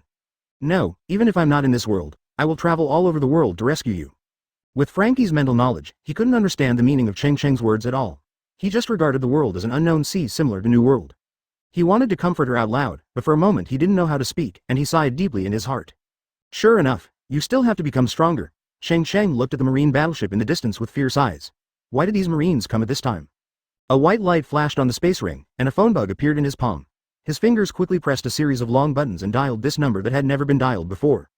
On the other side, New World Marine Headquarters. Kizaru Fleet Admiral, who was knocking on the desk with his legs stretched out, held the latest 8 trigrams newspaper in both hands, and the corners of his mouth were raised, showing a knowing smile. Suddenly, the phone bug made an irritating sound. Kizaru couldn't help but frown. He had received calls almost every day these days. Advertisement, but most of them are trivial things that don't hurt. If he was asked to talk about these things in a meeting, he would find it too troublesome and would be too lazy to go to the meeting.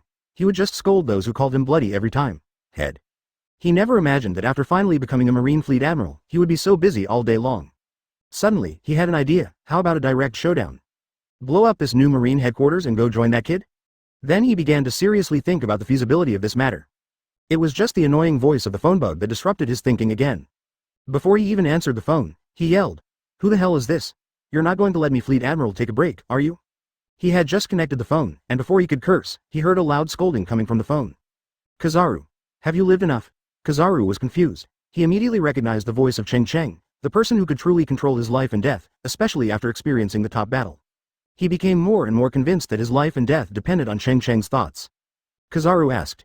What do you mean? What happened? On the other side of the phone, Cheng Cheng kept scolding. In response to the attack from outside the island, a total of more than 30 marine warships came, nearly 5,000 people, almost the entire force of a branch. You tell me you don't know? Are you a waste? I asked you to be the Marine Fleet Admiral, not just for decoration.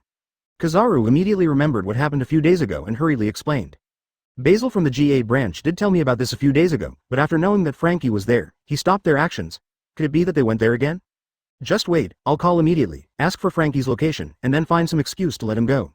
Cheng Cheng continued to curse angrily. F***KU, I'm on the machine island. Who can be captured by those losers? Kizaru then relaxed and said, then it's even better. These people disobey military orders and set off without permission. If they die, they will die. It's not a big deal. If it doesn't work, first we'll let Marine attack the daughter island in batches after a while, also. Cheng Cheng said angrily. These people have ruined my life. Because of their troubles, Tuanzi was captured. Kizaru, whose expression had just softened, suddenly stood up straight. There were not many people who could catch the dumplings in front of Cheng Cheng. He hurriedly asked, did the 5 elders take action? Chapter 278 Convocation. Next, Cheng Cheng saw that Kizaru really didn't know about this matter, and he didn't have the courage, so he told him what happened on the machine island and the giant black hand in the sky. On the other side of the phone, Kizaru thought carefully for a while and said, if it is so powerful as you said, then this one is already beyond the scope of human beings. Cheng Cheng snapped and hung up the phone with an expressionless face. Isn't this nonsense? Frankie, you wait here. I'll ask Somersault Cloud to pick you up right away. I'm leaving first, if Kizaru doesn't even know about this person. Then I'm afraid I can only go back and ask the old man and Rayleigh. If nothing else, he is probably an old monster who has lived for a long time. Frankie nodded solemnly. Okay, I'll wait here. You don't have to worry about me. Go back quickly. We have to rescue Tuanzi as soon as possible. Cheng Cheng nodded slightly and thought silently in his heart. The system immediately teleports to Daughter Island. Okay, Uncle. Close black lens bracket under Frankie's gaze, Cheng Cheng disappeared into thin air without any warning. He sighed and looked up at the sky. It was snowing heavily now, just like when he first came to the island. His whole body was weak, and with a plop, he sat in the snow and sighed again. Daughter Island. There was a flash of white light in the sky, and Cheng Cheng's figure appeared instantly. Cheng Cheng's voice immediately echoed over Daughter Island and reached everyone's ears. Everyone in the Black Justice Pirates, please gather at the beach within 5 minutes. Luffy, Zoro, you also go to the beach. I have something urgent to ask. Everyone in the Black Justice Pirates, whether they were sleeping, eating, or practicing confrontation, immediately stopped what they were doing and rushed to the seaside without any hesitation. For them, Cheng Cheng's order is heaven. Under the leadership of these captains, Kosa, Lausha, Trafalgar Law, and Bullet, dozens of black shadows passed through the woods and rushed toward the seaside. Advertisement: the former Nine Snakes Pirates are now the 5th division of the Black Justice Pirates. The female warriors, led by the 2nd and 3rd sisters, rushed towards the seaside. When Ace was fighting with Zoro, after hearing Cheng Cheng's words, the two of them stopped their movements in unison and looked up at Cheng Cheng in the sky. Grandma Nu, who was concentrating on reading the newspaper, suddenly felt a lightness in her body and flew up. When she looked up, she realized that she was being held in the air by the Empress. I'm afraid Tuanzi is the only one who can be treated so seriously by the most powerful grandson. Is it because Tuanzi has not been resurrected? Who dares to take Xiao Tuanzi away? Don't you want to live? Cheng Cheng nodded and said, it's okay. If necessary, I may have to go to the Revolutionary Army base. Basically, everyone who can come has already come. After feeling Cheng Cheng's aura, she instantly became energetic, tiptoed, opened the window and flew towards the heights of the palace. Cheng Cheng said, it's okay. Let's go and ask other people. I don't believe it. This person really appeared out of thin air. Immediately, the Empress, who was sitting in the hall dripping with sweat and soaked to the skin, felt Cheng Cheng's aura. She had long been lovesick after not seeing Cheng Cheng for so many days. She doesn't eat or drink every day, and is mentally depressed. Even Chopper can't do anything about her condition. Cheng Cheng nodded, then flew towards the coast and said, I'll wait for you there. The Empress thought for a while, not having any impression of the giant black cloud hand described by Cheng Cheng, and shook her head slightly. Luffy and others of the Straw Hat Pirates, except for Nami, Sanji, and Frankie who have not yet come. Even Perona is holding a burgundy parasol and staying beside Zoro. Garp and Rayleigh, who were sitting on the beach fishing, also looked at the sky at the same time. Garp immediately counted on his fingers. No, there were still 11 days left before the 49 days that Hawkins said. After everyone saw Cheng Cheng with a gloomy face, their hearts tightened and they had a strong bad feeling. In the eyes of these people, their captain has always been invincible, almost a god-like existence. Advertisement: when she got closer in the sky and saw Cheng Cheng, her heart skipped a beat, as if someone had hit her heart hard with a heavy hammer. She had never seen such a haggard husband. Especially Hawkins, his legs were weak and his forehead was covered with fine beads of sweat. He vaguely felt that this matter seemed to be related to him. He couldn't help but swallowed, forced himself to stand up straight, and quietly retreated behind everyone. Cheng Cheng just shook his head slightly. I don't know who took action. From the beginning to the end, there were only two giant hands formed by black clouds. I don't know who he is, where he comes from, and what he looks like. Husband, what happened? Empress Cheng Cheng's body shook while she was holding her in the air. Sure enough, as she had guessed, something happened to Tuanzi. Otherwise, if it had been anyone else, Cheng Cheng would never have been as devastated as he was now. The Empress paused in front of Cheng Cheng, then held Cheng Cheng in her arms and asked softly.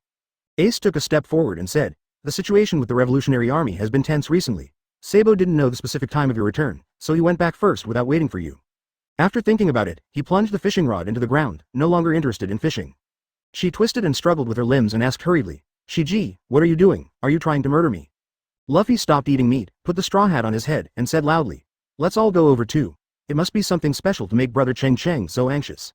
The Empress said softly, yeah, her figure cut through the air and flew down at a very fast speed, and soon she came to the top of Granny New's head. A very bad premonition suddenly arose in Garp's heart. Now that the Marine headquarters has been destroyed by Cheng Cheng, his grandson, even if all the remaining Marines attack Daughter's Island, his grandson may not be so serious. When Cheng Cheng flew to the beach, the Black Justice pirates below had already stood in a dark mass, standing quietly behind the two old men Garp and Rayleigh. Cheng Cheng's expression softened a bit and he said, Tuanzi was resurrected on the Machine Island, and then he was captured again. The Empress flew through the air, stepping on the air with her footsteps, and said coldly. After letting go of Cheng Cheng, the Empress suddenly thought of something and said, I'm going to find Granny New. She has lived a long time and is well informed. She might know some inside stories. If I were captured, would my husband be so sad? Old man, Tuanzi has been captured. Tell the truth later if you want to know anything. Otherwise, I will throw you into the sea directly. In an instant, the Empress thought a lot, and then asked sternly with a gloomy face. Chapter 279. Unable to locate everyone else had solemn expressions and looked at Cheng Cheng without saying a word.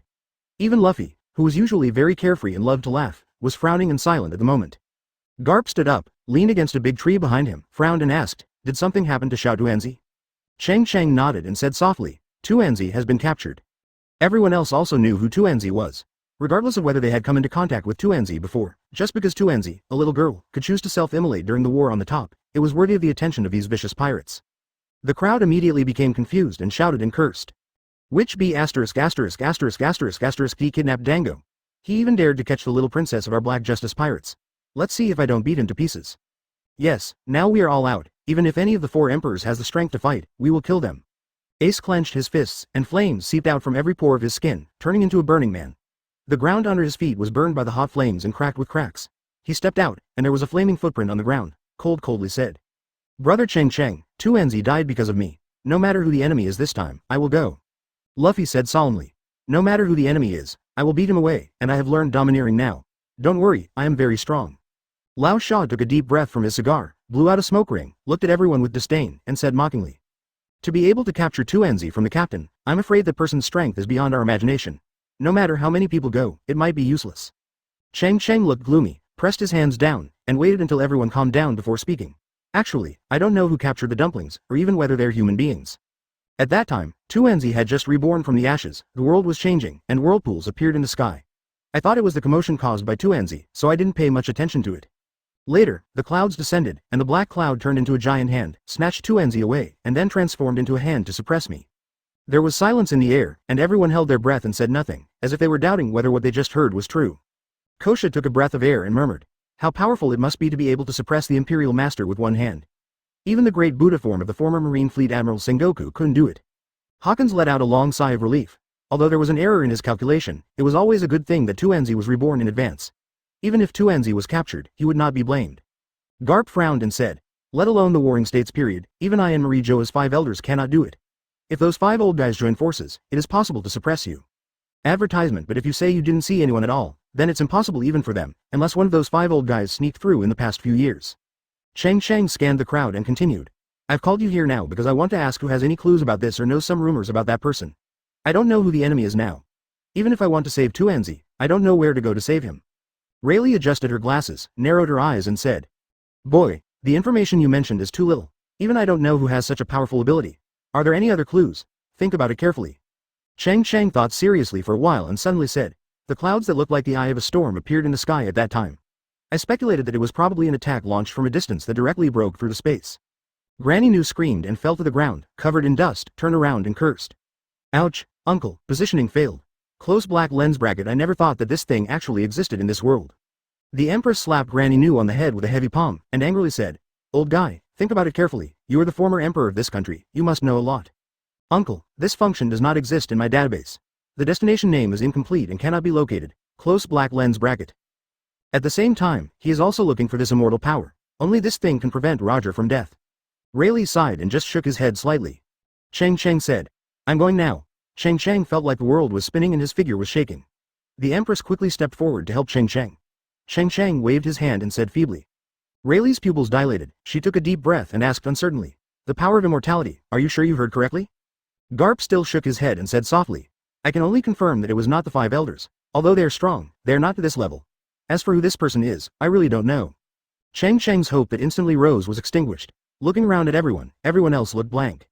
Uncle Rayleigh, do you know this? Luffy and Ace were all startled and looked at Cheng Cheng worriedly. Advertisement, old man, don't you even know the origin of this person?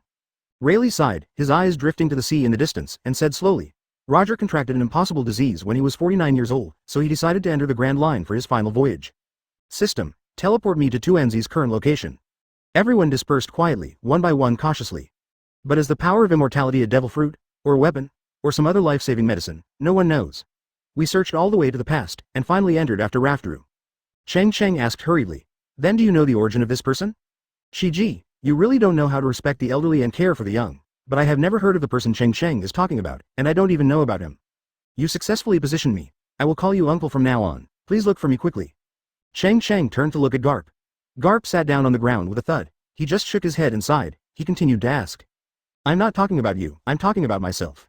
Garp suddenly said, How about you go to Baldir and ask my son? He travels around the world all year round, maybe he knows something. It's all gone.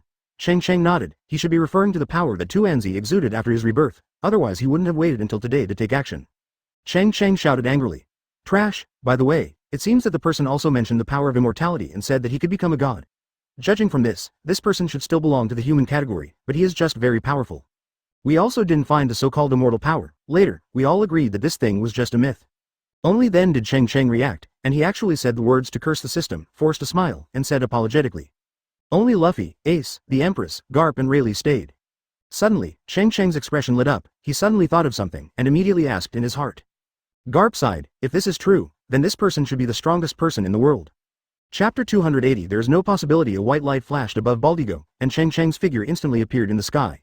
He did not rush directly into the Revolutionary Army base headquarters below, but directly shouted in the air, Uncle Long, I have something urgent to look for you. Please come out and see me. The sound was so loud that all the revolutionary soldiers on the island could hear it clearly.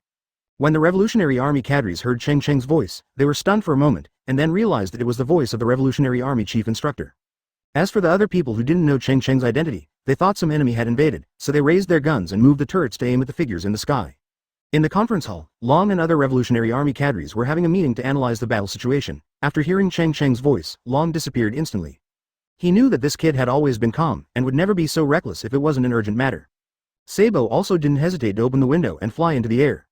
Cheng Cheng landed at the top of the mountain behind the base. When he first came here, he got drunk with Sabo, and then met Tuanzi who wanted to steal the wine. Thinking of this, he couldn't help but reveal a wry smile. Tuanzi, when the master rescues you, I will treat you to the strongest wine in the world. Soon, Long and Sabo appeared in front of Cheng Cheng. Cheng Cheng once again told what happened on the island. Long listened very seriously, his expression kept changing, and finally his eyes became solemn, and he said in a deep voice, if nothing else happens, this person must be a powerful devil fruit user. As for becoming a god, just listen to it, it's just a more powerful person. I didn't expect that there are such powerful people in this world today. Sabo thought for a while and asked. According to what the man said, the purpose of capturing Tuanzi was to study the immortal power of Tuanzi, which is the so-called mysterious power that makes Tuanzi reborn. So for now, Tuanzi's life should not be in danger in the short term. Brother Cheng Cheng, you don't have to worry too much. Cheng Cheng nodded and said, I thought so too, but right now I don't have any clues about the person who made the move.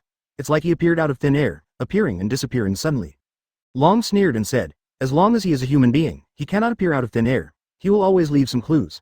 However, it is a bit strange that even the old man and Rayleigh don't know about it. Sabo suddenly remembered something. Brother Cheng Cheng, there is another most critical question now. Advertisement. Cheng Cheng narrowed his eyes and looked at Sabo. Sabo paused and continued to ask, since Tuanzi can be resurrected once, can she be resurrected a second time? A third time? How much immortality does she still have in her body? Cheng Cheng, who had always been in a depressed mood, his eyes lit up. Yes, he had never thought about this question. How many times would Tuanzi be resurrected? However, he was not sure about this problem, and his expression quickly dimmed again. He shook his head and sighed heavily. The dragon sitting on a tree stump chuckled and said, "Boy, you can actually ask the red-haired one. Don't you have a good relationship? As a member of the 4 Emperors and a former crew member on Roger's ship, he might know something about the situation. As long as he is human, he cannot appear out of thin air, and someone will always know." Cheng Cheng immediately teleported to the Dreyfus and easily saw the red-haired man with his shoulders tied and drinking heavily. "I have no idea at all. Of course, leave some more for Tuanzi. After rescuing Tuanzi, that girl also likes to drink. She may have been exhausted after not drinking for such a long time." Boom. Both Long and Sabo also knew that Cheng Cheng had spatial abilities, so they were not surprised. Long looked at Cheng Cheng's eyes and warned. Beckman on the side smiled bitterly and shook his head. He was helpless towards the captain who had never been able to show his true form. He poured a glass of wine and handed it to Cheng Cheng. "Who is it that can suppress this kid with one hand?" "Lord 5 Emperors, who made you unhappy? I immediately led my troops to kill them." The red-haired man immediately noticed the gloomy Cheng Cheng and asked in surprise. Next, after a while, "Brother Cheng Cheng, tell me slowly, what happened?" The red-haired man gently put down his wineglass and frowned, rarely thinking seriously. Advertisement Cheng Cheng nodded, cupped his fists in front of Long, and then disappeared on the spot. "The person you were talking about is probably an old monster who has lived for a long time. If Captain Roger or Whitebeard were still alive, they might know something." As he spoke, Cheng Cheng muttered silently in his mind and asked the system to start the transmission. The red-haired man continued, "You don't have to go to Big Mom and Kaido. Even if you force the door, they won't tell the truth. What's more, they definitely don't know this person." Long, the leader of the Revolutionary Army, lamented, "This kid is growing up so fast, even I don't dare to say that I can definitely defeat him. When you find the location of the dumpling, tell me immediately and I'll go there in person." Cheng Cheng smiled sincerely and put the wooden box into the space ring with a wave of his hand.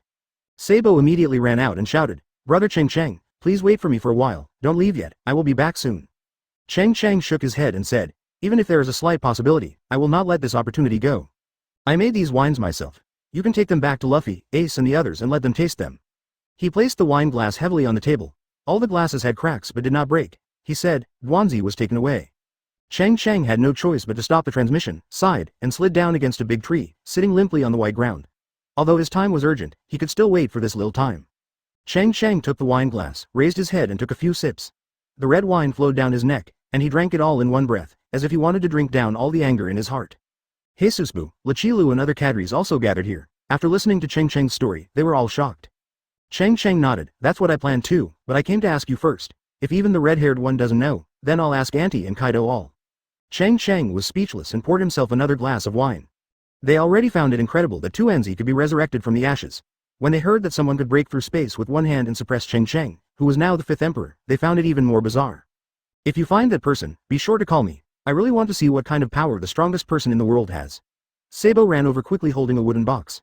After a while, he still shook his head and sighed. Sabo chuckled, opened the lid of the wooden box, and inside was wine separated by foam boards, and comforted,